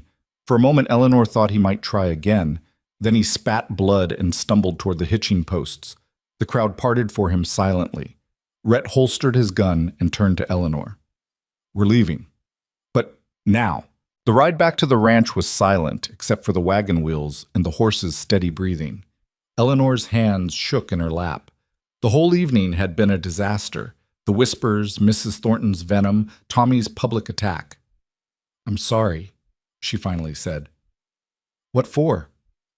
Ruining the dance, making a scene, getting you into a fight. Rhett pulled the buggy to a stop. They were halfway between town and the ranch, surrounded by darkness and stars. He turned to face her. You didn't ruin anything. You didn't make a scene. And I hit Tommy Brewster because he needed hitting. His expression was fierce. What he said about you, what he implied, that's not acceptable. Not from him, not from anyone. People will talk. Let them talk, I don't care. Rhett reached out and took her hand. Eleanor, what I was trying to say before Tommy showed up, I've been trying to say it for days, and I keep finding excuses not to. Eleanor's heart hammered. What? That I'm glad you came here. Glad Webb wrote that letter. Glad the coach broke down. Glad I found you in that valley. He paused. And glad you stayed, even when leaving would have been easier. Rhett, I know this isn't Boston. I know I'm not some educated gentleman with proper manners, but He stopped, seeming to wrestle with words. I care about you, more than I should probably. And I wanted you to know that before... Eleanor kissed him. She'd never kissed a man before, had no idea what she was doing, but she leaned across the buggy seat and pressed her lips to his, cutting off whatever he'd been about to say. For a heartbeat, Rhett went completely still. Then his hand came up to cup her face, and he kissed her back. It wasn't gentle. It was desperate and hungry, and full of weeks of tension neither of them had acknowledged. Eleanor's hands fisted in his shirt, and Rhett pulled her closer, the awkward angle of the buggy seat be damned. When they finally broke apart, both breathing hard, Eleanor couldn't quite believe what she'd done. I'm sorry, she said automatically. I shouldn't have. Don't. Rhett's thumb brushed her cheek. Don't apologize for that. They sat in the darkness, the stars blazing overhead, neither speaking. Finally, Rhett gathered the reins. We should get back. It's late. The rest of the ride passed in charged silence. When they reached the ranch, Rhett helped Eleanor down from the buggy. His hand lingered on hers. Eleanor. I know. She squeezed his fingers. We'll talk tomorrow. But tomorrow never came the way they expected. Eleanor woke to screaming. She bolted upright, disoriented, her heart racing. Dawn light filtered through the window, and below, in the ranch yard, chaos erupted. Men were shouting, running, grabbing weapons. Eleanor threw on her robe and rushed downstairs. Calvin stood in the main room, fully dressed despite the early hour, barking orders at ranch hands. Every man who can ride, get armed. Perimeter check now. If you see anyone who's not supposed to be here, shoot first and ask questions after. What happened? Eleanor asked. Calvin turned. His face was grim. Granger gang hit the Henderson ranch last night. Burned 3 barns, ran off half their cattle, beat Henderson's oldest son near to death. He paused. They left a message. Said Blackstone's next. Eleanor's blood turned to ice. Because of me. Because they're outlaws, and that's what outlaws do. But Calvin's expression said he knew the truth. Garrett blamed Eleanor for his wounded hand and Cole's injured leg, and now he was coming for revenge. Red appeared in the doorway, already armed. Defenses? All hands on alert. Double watch tonight and every night until this is resolved. Calvin grabbed his rifle. Where's the marshal? 2 days' ride away in Laramie. I sent word, but we're on our own until he gets here. Eleanor felt the weight of guilt crushing her chest. The Henderson ranch attacked because of her. Their son beaten because she'd pulled a trigger in that valley weeks ago. This is my fault, she whispered. This is Garrett's fault, Rhett corrected sharply. He chose to be an outlaw. He chose to attack that stagecoach. He chose to come after you. He met her eyes. Don't take responsibility for evil men's choices. But as the ranch mobilized for war, as men checked weapons and fortified positions, Eleanor couldn't shake the certainty that everything that happened next would be because of her, and that before this was over, people would die. The ranch transformed into an armed camp within hours. Eleanor watched from her office window as men dug trenches along the property's western edge, reinforced the barn doors with heavy timber, and positioned water barrels near every building. The preparations were methodical and grim, carried out by hands who'd clearly done this before. Mrs. Chen appeared in the doorway. Mr. Blackstone wants all the women in the main house, no exceptions. I can help. Bash. You can help by not giving the men something else to worry about. The housekeeper's tone was sharp. May and Lynn are already in the kitchen. You'll join us. Eleanor followed her downstairs, feeling useless. In the kitchen, the 2 sisters were preparing food, not for immediate consumption, but the kind of provisions you made when you expected siege conditions. Bread that would keep for days. Dried meat. Water stores. Has this happened before? Eleanor asked. 3 times since I've been here. Mrs. Chen pulled out a massive pot. Different outlaws, same story. They threaten, we fortify, eventually the marshal shows up and they scatter. She paused. Usually no one dies. Usually? Mrs. Chen didn't answer. The day crawled past. Eleanor tried to work on accounts but couldn't focus. Every sound outside made her jump. Horses moving, men shouting orders, the rhythmic thud of axes reinforcing doors. She kept seeing Henderson's son in her mind, beaten because Garrett wanted revenge.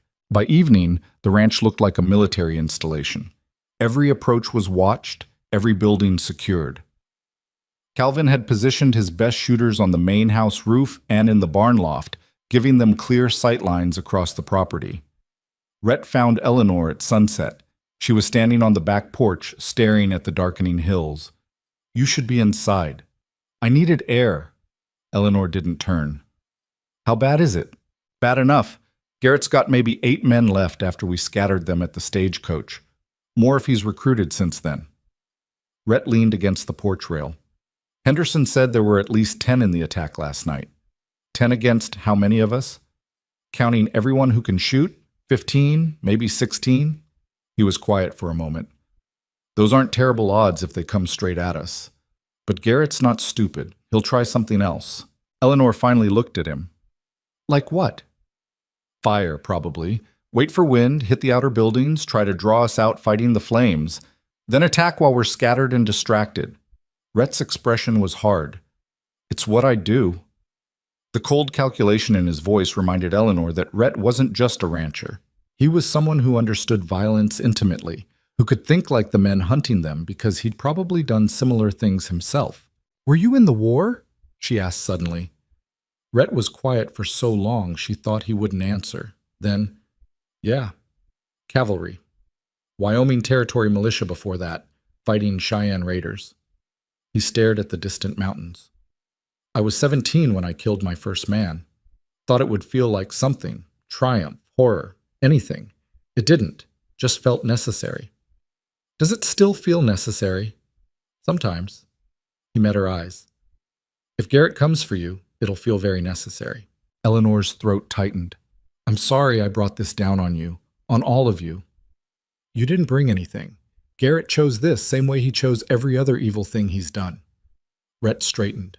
"But Eleanor, when they come, and they will come, you need to promise me something." "What?" "Stay in the house. Stay armed.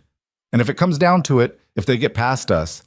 He pulled a knife from his belt and pressed it into her hand. "You use this. Don't hesitate. Don't think. Just use it. Understand?" The weight of the blade was cold and terrible. Eleanor wanted to refuse, to say she could never use a knife on another human being. But she'd already shot a man, already crossed that line between civilized woman and survivor willing to kill. "I understand." Rhett's hand covered hers briefly, warm against the cold steel. "Good girl." He left to check the perimeter defenses. Eleanor stood alone with the knife, watching darkness swallow the valley. Somewhere out there, Garrett and his gang were planning their attack, waiting for the right moment. The night stretched out, tense and endless. Eleanor couldn't sleep. She lay in her narrow bed, fully dressed, the knife under her pillow, and the pistol on her nightstand. Every creak of the house settling made her heart race. Every distant sound could be horses approaching or men moving through darkness. But no attack came. Dawn broke cold and gray. Eleanor dragged herself downstairs to find the kitchen already full of exhausted men grabbing breakfast before another day of waiting. The strain showed on every face, bloodshot eyes, tight jaws, hands that moved too quickly toward weapons at every unexpected sound. Rhett looked worse than the others. He'd clearly been up all night, patrolling the perimeter, checking defenses. When Eleanor handed him coffee, their fingers touched and she felt him trembling slightly from fatigue. "You need to sleep," she said quietly. "I will. After." After what, he didn't specify. The second day was worse than the first. The tension had sharpened into something almost unbearable. Men snapped at each other over nothing. One of the younger hands accidentally fired his rifle, nearly starting a panic before anyone realized it was a mistake. Calvin gathered everyone in the yard that afternoon. "I know you're tired. I know this waiting is hell. But Garrett wants us scared and sloppy. Don't give him that." His gaze swept the assembled hands. "The marshal should be here by tomorrow night. We just need to hold until then." "What if they don't wait that long?" someone called out. "Then we fight, and we win." Calvin's voice was iron. This is our land, our home. We don't give it up to outlaws. The men dispersed, marginally steadied by Calvin's confidence. But Eleanor caught the look he exchanged with Rhett. Neither of them believed the marshal would arrive in time. That night, Eleanor was helping Mrs. Chen prepare dinner when Lynn burst into the kitchen, her face pale. "Riders, coming from the east!" Everyone froze. Then chaos erupted as men grabbed weapons and rushed to positions. Eleanor ran to the window and saw them, dark shapes on horseback, moving fast across the darkening grassland. "How many?" Calvin shouted from somewhere. "Can't tell. 5, maybe 6. Rhett was suddenly beside Eleanor, pulling her away from the window. "Get to the cellar, now!" "But now, Eleanor!" She ran with Mrs. Chen and the girls toward the cellar stairs, her heart hammering. Behind her, she heard Calvin barking orders, men taking positions, the metallic click of rifles being cocked. Then a voice called out from the darkness. "Hold fire! It's Jacob Brewster!" Eleanor stopped on the cellar stairs. Jacob Brewster? Tommy's father? Calvin's voice, "Show yourself!" A moment later, the riders came into the lamplight. 6 men on horseback, all armed but with weapons holstered. The leader was tall and graying, with Tommy's features aged 40 years and hardened by frontier life. "Permission to approach," Jacob Brewster called. "State your business. Heard you might have trouble coming. Thought you could use help." Jacob dismounted slowly, hands visible. "My boy might be a thief, but he told me what Eleanor Whitmore did for this ranch. Told me about Garrett's threats too, before he ran off to Colorado." He paused. "Figure I owe you for how my son behaved, and no one attacks Blackstone while I'm alive to prevent it." The silence stretched. Eleanor could see Calvin weighing the offer, judging whether this was genuine or some elaborate trap. Finally, "Stable your horses. Mrs. Chen will get you fed." Eleanor emerged from the cellar to find the Brewster men settling in, their presence adding new tension to an already fraught situation. Jacob Brewster caught sight of her and removed his hat. "Miss Whitmore, I owe you an apology for how I acted when Rhett showed me those ledgers, and for raising a son who'd steal from honest people."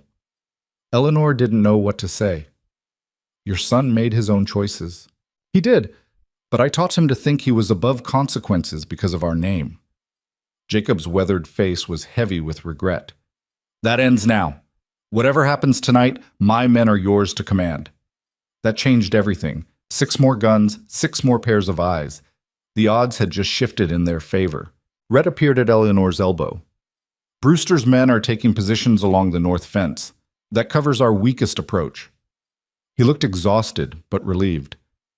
"Maybe we'll make it through this after all." But Eleanor couldn't shake the feeling that Garrett was still out there, watching, waiting for exactly the right moment to strike. The third night, the attack finally came. Eleanor woke to the smell of smoke. For a confused moment, she thought she'd dreamed it. Then she heard shouting and the distinctive crack of gunfire. She scrambled out of bed, grabbing the pistol, and ran to the window. The western barn was burning. Flames licked up the sides, fed by dry timber and autumn wind. Dark figures moved in the firelight, Garrett's men, using the blaze as cover to approach the main house. And in the chaos of men running to fight the fire, the outlaws were picking them off. Eleanor saw one ranch hand drop, clutching his shoulder. Another fell near the water barrels. She ran downstairs, the knife tucked in her belt, the pistol cold in her hand. The main floor was chaos. Mrs. Chen herding May and Lynn toward the cellar, Calvin shouting orders, Rhett loading rifles with mechanical precision. "I told you to stay upstairs." Rhett grabbed Eleanor's arm. "The fire's spreading. If it reaches the other buildings, we'll lose everything." Eleanor's mind was racing, processing angles and wind patterns. "The irrigation trenches, are they dry this time of year?" "Mostly. Why? If we flood them, create a fire break between the burning barn and the other buildings, there's not enough water pressure. The system's designed for summer watering, not firefighting." Rhett turned back to the window, fired twice at moving shadows. "We'd need something faster." Eleanor's mind caught on something Mrs. Chen had said weeks ago, complaining about the ranch's excess lamp oil taking up storage space. The oil barrels. In the storage shed. Rhett looked at her like she was insane. "You want to add oil to a fire? No. I want to create a controlled burn in the trenches. Use the wind to push fire away from the main buildings, toward the grassland where Garrett's men are hiding. Eleanor grabbed his arm. It'll trap them between the flames and our shooters. For a heartbeat, Rhett stared at her. Then understanding dawned. That's either brilliant or suicidal. Probably both. Can it work? If the wind holds, if we're fast enough, if... He cut himself off. Hell, it's better than what we've got now, he shouted across the room. Calvin, change of plans! The next 10 minutes were pure chaos. Eleanor and Lynn ran to the storage shed while men provided covering fire. The oil barrels were exactly where Eleanor remembered. 6 of them, heavy and sloshing.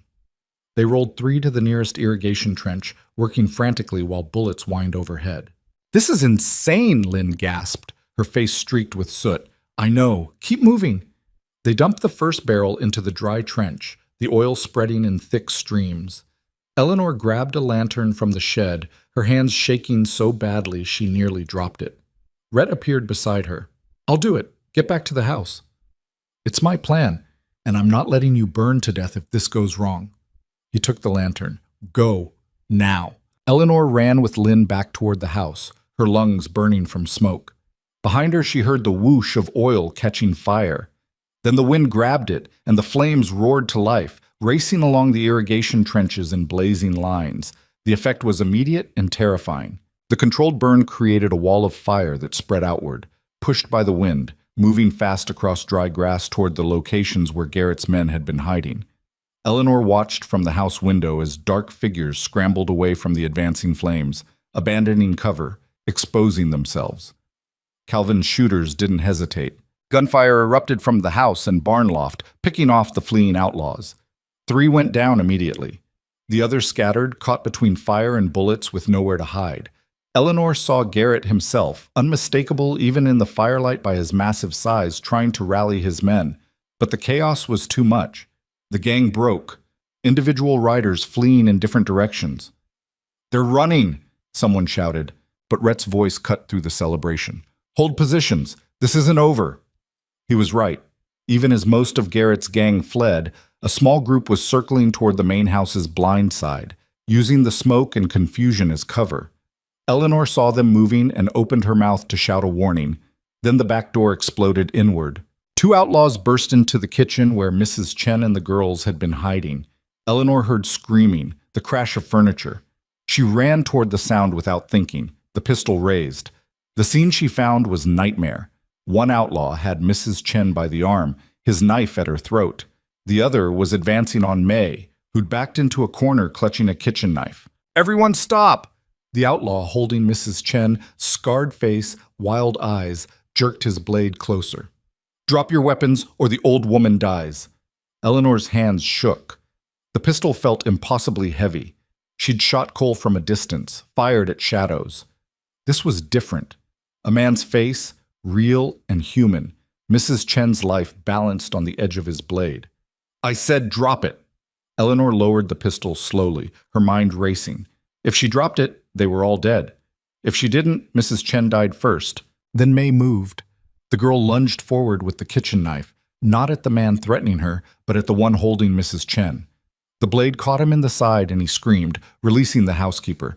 Mrs. Chen dropped and rolled as the second outlaw spun toward May. Eleanor didn't think. She raised the pistol and fired. The shot caught him in the shoulder, spinning him around. He raised his own gun and Eleanor fired again, this time hitting center mass. The outlaw dropped. The scarred man, bleeding from May's knife wound, stumbled toward the door. Eleanor tracked him with the pistol, her finger tightening on the trigger. Eleanor, don't! Rhett's voice stopped her. He was in the doorway, his rifle trained on the fleeing outlaw. Let him go. He's done! The scarred man crashed through the door and into the night. Eleanor stood frozen, the pistol still raised, her whole body shaking. On the floor, the other outlaw lay motionless in a spreading pool of blood. She'd killed him. The realization hit like a physical blow. Eleanor's legs gave out and she sat down hard, the pistol clattering from her numb fingers. Is he... She couldn't finish. Rhett knelt beside the body, checking for pulse. He's dead. Mrs. Chen crawled to May, who was sobbing in the corner. Lynn appeared from somewhere and gathered her sister into her arms. The kitchen was destroyed, furniture overturned, blood on the floor, the acrid smell of gunpowder mixing with smoke from outside. Rhett moved to Eleanor and pulled her to her feet. "You did what you had to do. I killed him. You saved Mrs. Chen, saved May, saved yourself." His hands were firm on her shoulders. "That man broke into this house with a knife. He made his choice."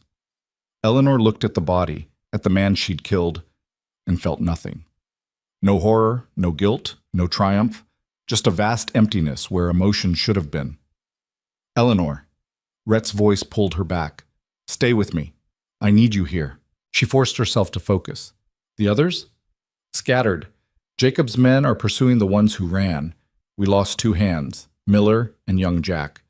3 more wounded, but they'll live." Rhett's face was grim. Could have been much worse. "Garrett? Got away. But he's down to maybe 3 men now, and the marshals should arrive by tomorrow." Rhett looked toward the window where the fires were starting to die down. "Your plan worked. That controlled burn saved this ranch." But Eleanor barely heard him. She was staring at her hands, seeing blood that wasn't actually there, wondering when shooting a man had become something she could do without hesitation. Mrs. Chen appeared beside her with a cup of something that smelled like whiskey. "Drink." Eleanor obeyed. The alcohol burned down her throat and pooled heat in her empty stomach. Mrs. Chen's face was pale but composed, her arm supporting a still shaking May. "Thank you," the housekeeper said quietly, "for my life." Eleanor wanted to say something meaningful, but the words wouldn't come. She just nodded. The rest of the night passed in a blur of activity. The fires were extinguished before they could spread beyond the original barn. The wounded were tended. The dead, both ranch hands and outlaws, were laid out in the storage shed until morning. Eleanor found herself in her office as dawn approached, unable to face her bedroom. She sat at her desk, staring at nothing, her mind replaying the moment she'd pulled the trigger. The way the outlaw's expression had changed, how he'd fallen. A knock at the door. Calvin entered without waiting for permission. "You should be resting." "I can't." Eleanor's voice sounded hollow, even to herself. "Every time I close my eyes, I see—" "I know." Calvin pulled up a chair and sat heavily. "First man I killed, I was 19. Cheyenne raid on a wagon train. He had a hatchet and I had a rifle, and there wasn't any choice about what happened next." He paused. "Took me a long time to make peace with it." "How?" "Realize that being willing to kill when necessary doesn't make you evil. It makes you capable of protecting what matters." Calvin met her eyes. "You saved lives tonight. That's what you carry forward, not the killing." Eleanor wanted to believe him, but the weight in her chest suggested it wasn't that simple. "The ranch hands are talking," Calvin continued, "about how the Boston woman created a fire trap that stopped Garrett's gang, how you shot a man who had a knife to Mrs. Chen's throat." He smiled faintly. "They're calling you the Iron Lady," meant as a compliment. "I don't feel like iron. I feel like I'm about to shatter." "That's because you're still human.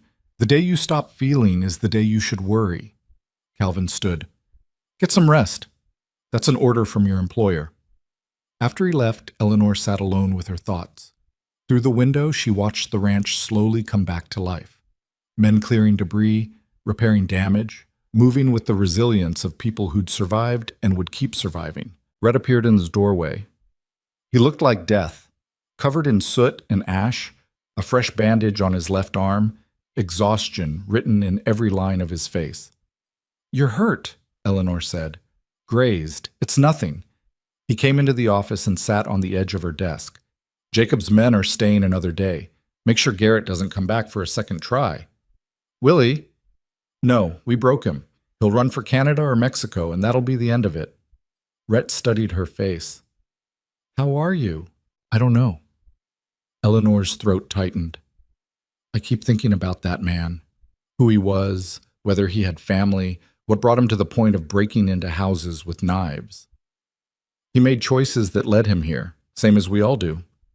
Rhett reached out and took her hand. "Eleanor, what you did tonight, creating that fire trap, shooting that outlaw, that took more courage than most men I've served with could muster. It didn't feel like courage. It felt like desperation. Sometimes they're the same thing." He squeezed her fingers gently. You've been here less than 2 months and you've reorganized the ranch accounts, caught a thief, survived an outlaw attack, and saved this place from burning to the ground. You know what that makes you? Insane? Rhett smiled faintly. Irreplaceable. The word hung between them. Eleanor looked at their joined hands, his scarred and calloused, hers ink-stained and shaking.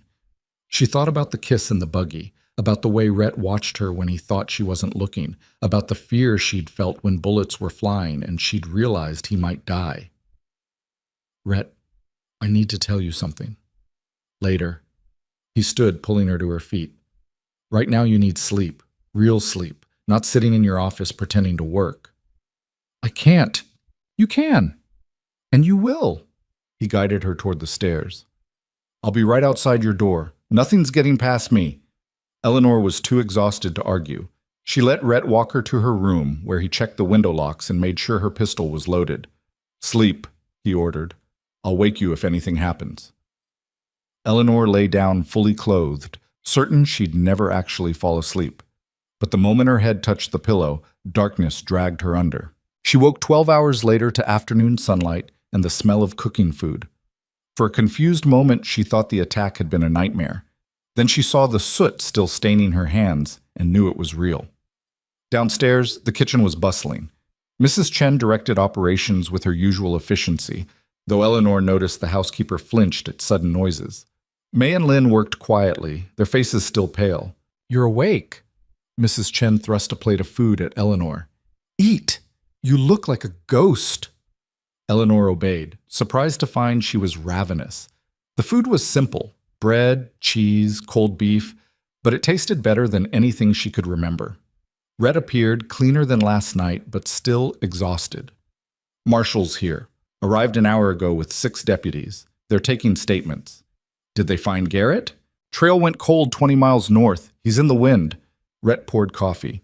But the marshal arrested the 3 outlaws we captured. They'll hang for murder and arson. Eleanor felt nothing at that news. Just the same hollow emptiness that had settled in her chest since she'd pulled the trigger. The marshal was a lean man in his 50s with sharp eyes and a no-nonsense manner. He questioned Eleanor in Calvin's office, writing down every detail of the attack. You shot one of the intruders? Yes. From what distance? Maybe 10 feet? He was threatening Mrs. Chen. The marshal's expression didn't change. First time you've killed a man? Second time. Eleanor's voice stayed steady. I shot one of Garrett's gang during the stagecoach ambush 6 weeks ago. Busy 2 months, The marshal closed his notebook. For what it's worth, Miss Whitmore, you did what any reasonable person would do. Both times. No charges will be filed. Eleanor hadn't even considered that possibility. Thank you. After he left, she stood in the office staring at the ledgers on the desk. The accounts she'd been reorganizing, the work that had consumed her energy and attention for weeks. It all seemed impossibly distant now, like it belonged to a different person in a different life. Rhett found her there as evening approached. Come with me. He led her outside, past the burned barn and the repairs already underway, past the corrals and outbuildings, up a ridge overlooking the valley. The view was spectacular, endless grassland rolling toward distant mountains, the sky turning gold and pink as the sun set. I come up here when things get bad, Rhett said. Reminds me why this place is worth fighting for. Eleanor looked at the landscape, trying to see what he saw. The harsh beauty, the unforgiving horizons, the space that went on forever. I thought about leaving after the attack, going back east where people don't shoot each other over stolen cattle. Why didn't you? Because there's nothing back there for me. And because... Eleanor paused, searching for words. Because for the first time in my life, I feel like I matter, like what I do makes a real difference. She turned to face him, even when it's terrifying. Rhett was quiet for a long moment, his pale eyes reflecting the sunset. That night at the dance, before Tommy showed up, I was trying to tell you something. I remember. I'm not good at this. Never have been. He turned toward her. But watching you tonight, seeing you create that fire trap and save this ranch and everyone in it, Eleanor, you're the strongest person I've ever met. And I'm done pretending I don't care about you more than I should. Eleanor's heart hammered. Rhett, Let me finish. He took her hands. I know I'm not educated like you. I know I'm rough around the edges and probably not what you imagined for yourself back in Boston. But I'm asking anyway. He paused. Stay. Not just as the household manager. Stay as someone who belongs here. With me. The weight of the question settled over Eleanor like a physical presence. This was it. The moment where she chose. East or west. Safety or risk. The ghost of who she'd been or the person she was becoming. She looked at Rhett's face, scarred and honest and waiting. She thought about the ranch spread out below, the work still undone, the life she could build here. She thought about fear and courage and the thin line between them. Yes, Eleanor said, I'll stay. Rhett's expression transformed. He pulled her close and kissed her, gentle this time, full of promise instead of desperation.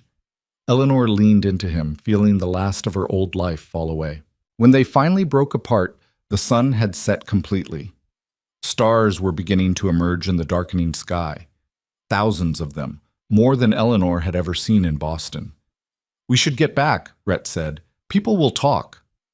Let them talk, Eleanor smiled. I'm done caring what people think. They walked down the ridge hand in hand toward the lights of Blackstone Ranch glowing against the darkness. Behind them, the Wyoming wilderness stretched out vast and dangerous and full of possibility. And for the first time since leaving Boston, Eleanor felt like she'd finally come home. The week after the attack passed in a strange haze of normalcy and change. The burned barn was torn down and rebuilding began immediately, ranch hands working from dawn to dusk. The wounded recovered slowly, though Miller would never regain full use of his arm, and young Jack's family took him back east where bullets and fire weren't part of daily life. Eleanor threw herself into work with renewed focus. The accounts needed reorganizing after the chaos, supply chains had to be reestablished, and insurance claims required mountains of documentation. But something had shifted in how the ranch hands treated her. They called her Miss Whitmore now with actual respect, instead of mocking formality. When she asked questions, they answered fully, instead of offering vague half-truths. The woman who'd arrived desperate and frightened 2 months ago had become someone they trusted. You're different, Mrs. Chen observed one morning as Eleanor reviewed inventory lists in the kitchen. Quieter, harder. Eleanor looked up from her papers. Is that bad? It's necessary. The housekeeper poured fresh coffee. This territory breaks soft people. You survived by becoming less soft. She paused. Just don't become so hard you forget how to feel. The warning stayed with Eleanor throughout the day. She thought about it while working, while eating dinner alone in her office, while lying awake at night staring at the ceiling. Was she becoming hard? Had killing that outlaw changed something fundamental in her? She was still wrestling with the question when Rhett knocked on her door 3 nights after their conversation on the ridge. You're working too late again. There's too much to do. Eleanor gestured at the papers covering her desk. The quarterly reports are due in Cheyenne next week, and I need to verify. Eleanor. Rhett's tone was firm. It's midnight. The reports can wait until morning. I can't sleep anyway. Rhett studied her face, then closed the door and sat in the chair across from her desk. You're having nightmares. It wasn't a question. Eleanor set down her pen. How did you know? Because I've had them too. Still do sometimes. He leaned back. After the war, I'd wake up thinking I was back in that valley where my unit got ambushed. Took years before I could sleep through the night without reaching for a gun. Eleanor had never heard him talk about the war before. What helped? Time. Work. Realizing that the things I did to survive didn't make me evil, just human. Rhett's pale eyes were serious, and understanding that the people I killed made their own choices. I didn't create their violence. I just ended it. The man I shot was barely older than Tommy Brewster, maybe 25. Eleanor's voice was quiet. I keep thinking about who he might have been if he'd made different choices, had a different life. Maybe he would have been a good man. Maybe not. Rhett leaned forward, but he broke into this house with a knife. He threatened Mrs. Chen's life. Whatever he might have been doesn't change what he chose to be in that moment. Eleanor knew he was right, but knowing didn't make the weight any lighter. Come with me, Rhett said suddenly. I want to show you something. He led her outside into the cold November night. The ranch was quiet except for the night guard's distant footsteps and the horses shifting in their stalls. They walked past the rebuilt barn foundation, past the corrals, toward the eastern pastures where the cattle grazed in dark masses against darker grass. "When my uncle left me this ranch, I didn't want it," Rhett said as they walked. "I'd just come back from the war, seen too much death, done too much killing, thought maybe I should head to California, start fresh somewhere that didn't remind me of violence." "What changed your mind?" "Calvin. He told me that running from what you've done doesn't make it go away. It just means you carry it alone." Rhett stopped at a fence line and stared out at the sleeping cattle. He said the only way to make peace with the hard things was to build something good on top of them. Create life where there'd been death, purpose where there'd been waste. Eleanor understood. "So you stayed?" "I stayed. Built this ranch into something that matters. Hired good people, treated them fair, created something lasting." He turned to her.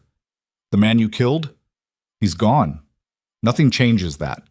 But what you do with the life you saved, Mrs. Chen's, May's, your own, that's what defines you, not the bullet." The word settled something in Eleanor's chest. She'd been so focused on the moment of killing that she'd forgotten the reason behind it. Mrs. Chen was alive because Eleanor had acted. May hadn't been hurt.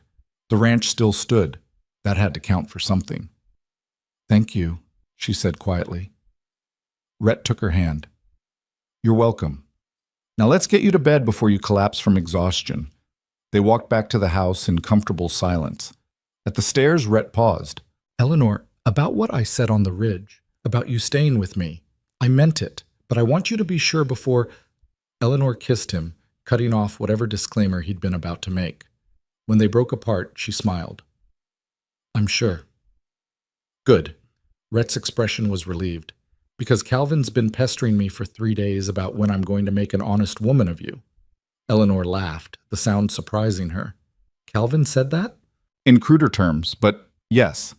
Rhett brushed a strand of hair from her face. "Though I was thinking we might wait until spring. Give people time to get used to the idea. Let you be certain you're not just choosing me because I'm convenient." "You're many things, Rhett Mercer. Convenient isn't one of them." "Fair point."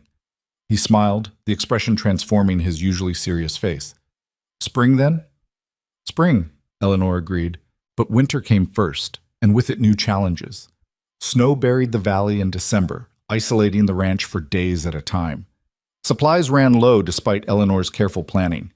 3 horses went lame from bad feed one of the vendors had delivered, sparking a legal dispute that consumed weeks of Eleanor's time. And in January, word came that Garrett had been caught. The territorial marshal arrived personally to deliver the news.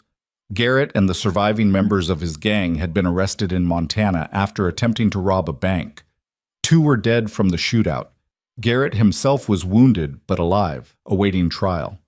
"They'll hang him," the marshal said matter-of-factly. "Multiple murders, arson, armed robbery. Judge won't even need an hour to decide." Eleanor waited to feel something, relief, satisfaction, closure, but the news just felt empty. Garrett hanging wouldn't bring back the men who died, wouldn't erase the nightmares, wouldn't change anything except removing one violent man from a territory full of them. "You all right?" Rhett asked after the marshal left. "I don't know what I'm supposed to feel." "Whatever you feel is fine. There's no right answer." He pulled her close. "He's done. That's what matters." February brought illness to the ranch. Half the hands came down with influenza, forcing Eleanor and Mrs. Chen to reorganize everything around diminished manpower. Eleanor spent exhausting days nursing sick men, keeping accounts, managing reduced work crews, and trying not to collapse from her own exhaustion. She was in the bunkhouse checking on the recovering hands when Calvin found her.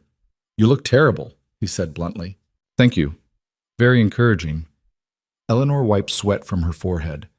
"Morrison's fever finally broke this morning. I think the worst is past." "Good, because I need you at the main house. We have visitors." Eleanor followed him back, confused. The ranch rarely had visitors in winter, but 3 horses stood at the hitching post. Good quality animals, well maintained. Through the window, she could see well-dressed strangers in the sitting room. "Who are they?" "Representatives from the Territorial Cattlemen's Association. They want to talk about your accounting system." Calvin's expression was proud. "Word got out about how you reorganized our books. caught the theft, implemented new verification processes. Now they want to know if you'd consult with other ranches. Eleanor stared at him.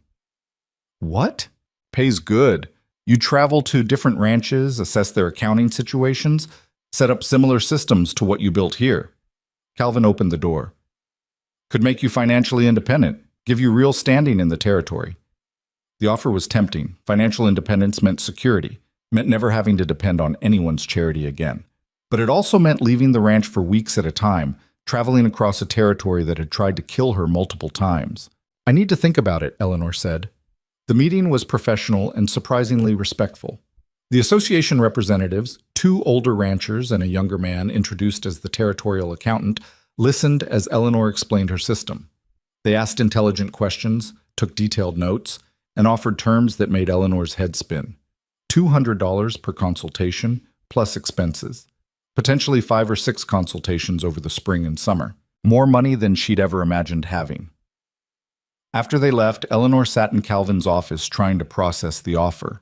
Financial independence, professional recognition, the chance to build something beyond just surviving day to day. But it meant leaving. Even temporarily, it meant leaving the ranch, leaving Rhett, stepping back into the wider world she'd fled from. She was still wrestling with the decision when Rhett found her that evening. Calvin told me about the offer. It's a good opportunity. Eleanor stared at the contract the association had left. More money than I'd make in 2 years here. Then take it. She looked up, surprised. Just like that? Just like that. Rhett sat across from her. Eleanor, you're brilliant at this work.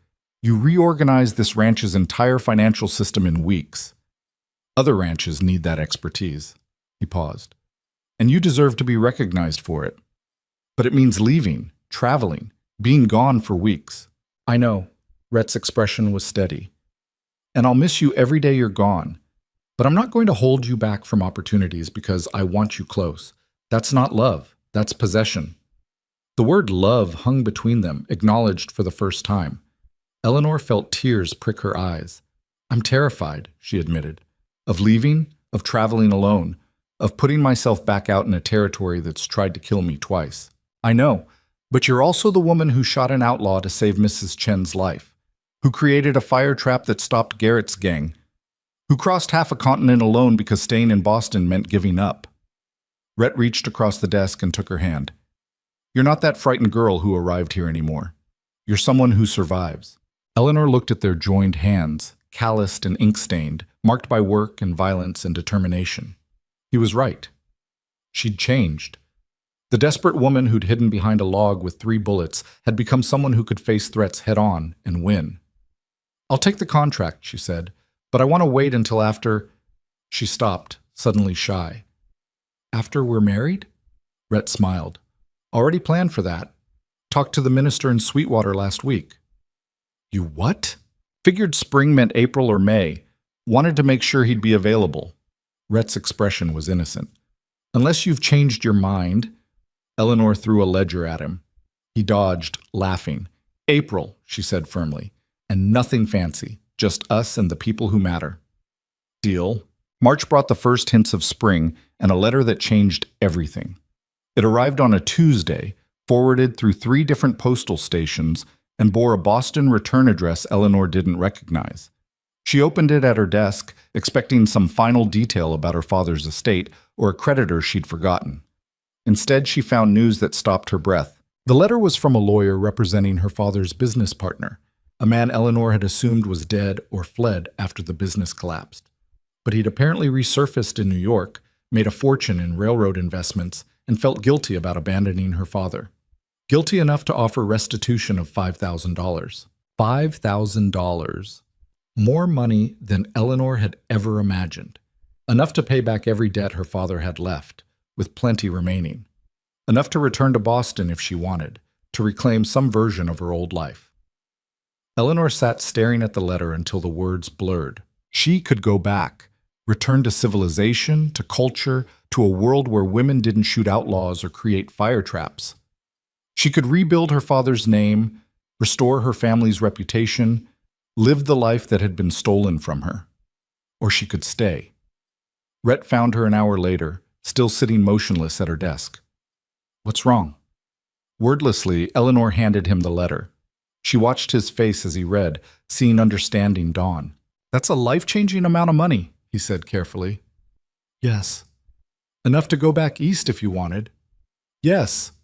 Rhett set down the letter. "What do you want to do?" Eleanor looked around her small office. At the filing cabinets she'd organized, the ledgers she'd reformed, the window overlooking the ranch yard where men worked in the growing warmth. She thought about Boston's cobblestone streets and cultured society and everything she'd lost. Then she thought about Rhett's hands on her face, Mrs. Chen's fierce protectiveness, May's courage with a kitchen knife. She thought about stars so numerous they turned the sky white, about valleys that went on forever, about the fierce satisfaction of building something from nothing.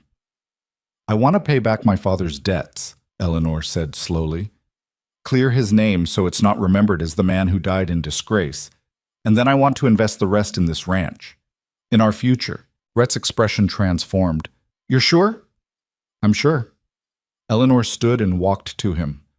"Boston was my past, the life I could have had if things had been different. But this," she gestured at the ranch beyond the window, "this is what I chose, what I fought for, what I nearly died protecting.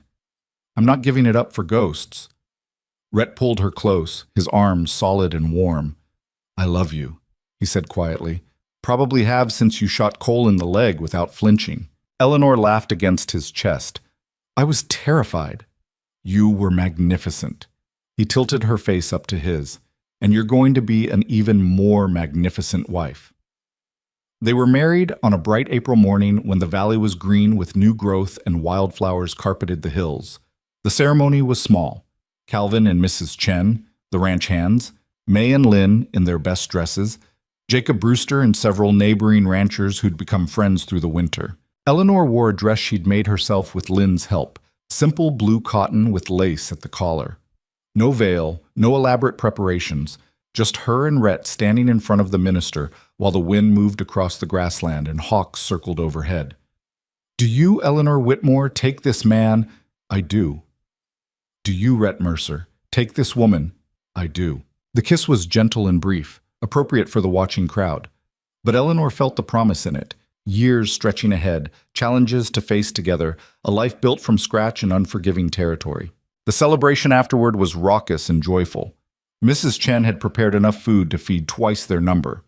The ranch hands presented Eleanor with a beautifully tooled leather ledger, already inscribed with Eleanor Mercer, Household Manager, Blackstone Ranch.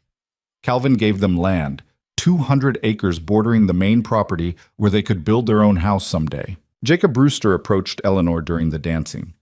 "Miss Whitmore, Mrs. Mercer now, I suppose. I wanted to thank you again for what you did. Exposing Tommy's theft probably saved him from worse down the line." "How is he?" Eleanor asked, surprising herself by caring. "Working on a ranch in Colorado? Writing letters about how he's learned his lesson?" Jacob's expression was wry. "We'll see. But he's alive and employed and not in jail. That's more than he deserved." He paused. "I also wanted you to know that I've recommended you to the Cattlemen's Association. Told them you're the finest accountant in the territory, and any ranch would be lucky to have your expertise." The endorsement from Jacob Brewster, one of the territory's most powerful ranchers, was worth more than gold. "Thank you." "Thank me by keeping Rhett honest. Man's been alone too long. Needs someone to challenge him." Jacob smiled. "You'll do that well, I think." As evening fell and the party continued, Rhett pulled Eleanor away from the crowd. They walked to their ridge, their place now, and watched the sun set over the valley.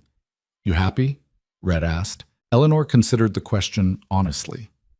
She thought about everything that had brought her to this moment. The death of her father and loss of her home. The desperate journey west on faith and a dead man's promise. The ambush and gunfire and terror. The slow building of new life from nothing. The attack, the violence, the nightmares she still had sometimes. None of it had been easy. None of it had been what she'd imagined. But standing on this ridge with Rhett's arm around her waist, looking out at the ranch that was now partly hers, feeling the evening wind carry the scent of grass and possibility, Eleanor realized she'd never been happier. "Yes," she said, "I'm happy." "Good." Rhett pulled her closer. Because I have news. The association approved your first consultation. Henderson Ranch, 2 weeks from now.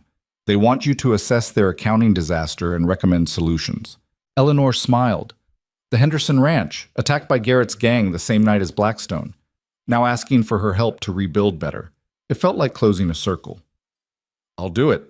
They stayed on the ridge until full dark, watching stars emerge one by one. Tomorrow would bring work, accounts to manage, contracts to review, a ranch to help run. Eleanor's consultation business would grow, bringing new challenges and opportunities. Eventually, they'd build their house on Calvin's gifted land, fill it with furniture and maybe children if they were lucky. But tonight was just for them. You know what I realized? Eleanor said quietly. When I left Boston, I thought I was running away from failure, from loss and shame and everything I couldn't fix. But I wasn't running away. I was running toward this, toward you, toward this life, toward becoming someone who could survive anything. You always were that person, Rhett said. You just needed the right place to prove it. Maybe he was right. Maybe the courage had always been there, buried under Boston propriety and fear. Or maybe the territory had forged it from raw desperation and the simple need to survive. Eleanor would never know for certain. But it didn't matter. She was here now in this place she'd helped defend and build. The frightened woman who'd arrived with nothing had become someone the territory respected. The household manager had become a wife and a consultant and a woman with her own reputation. She'd survived. More than survived, she'd thrived. We should get back, Rhett said. People will talk if we're gone too long on our wedding night. Let them talk, Eleanor smiled. I stopped caring what people think months ago. They walked back toward the ranch hand in hand, their shadows long in the starlight.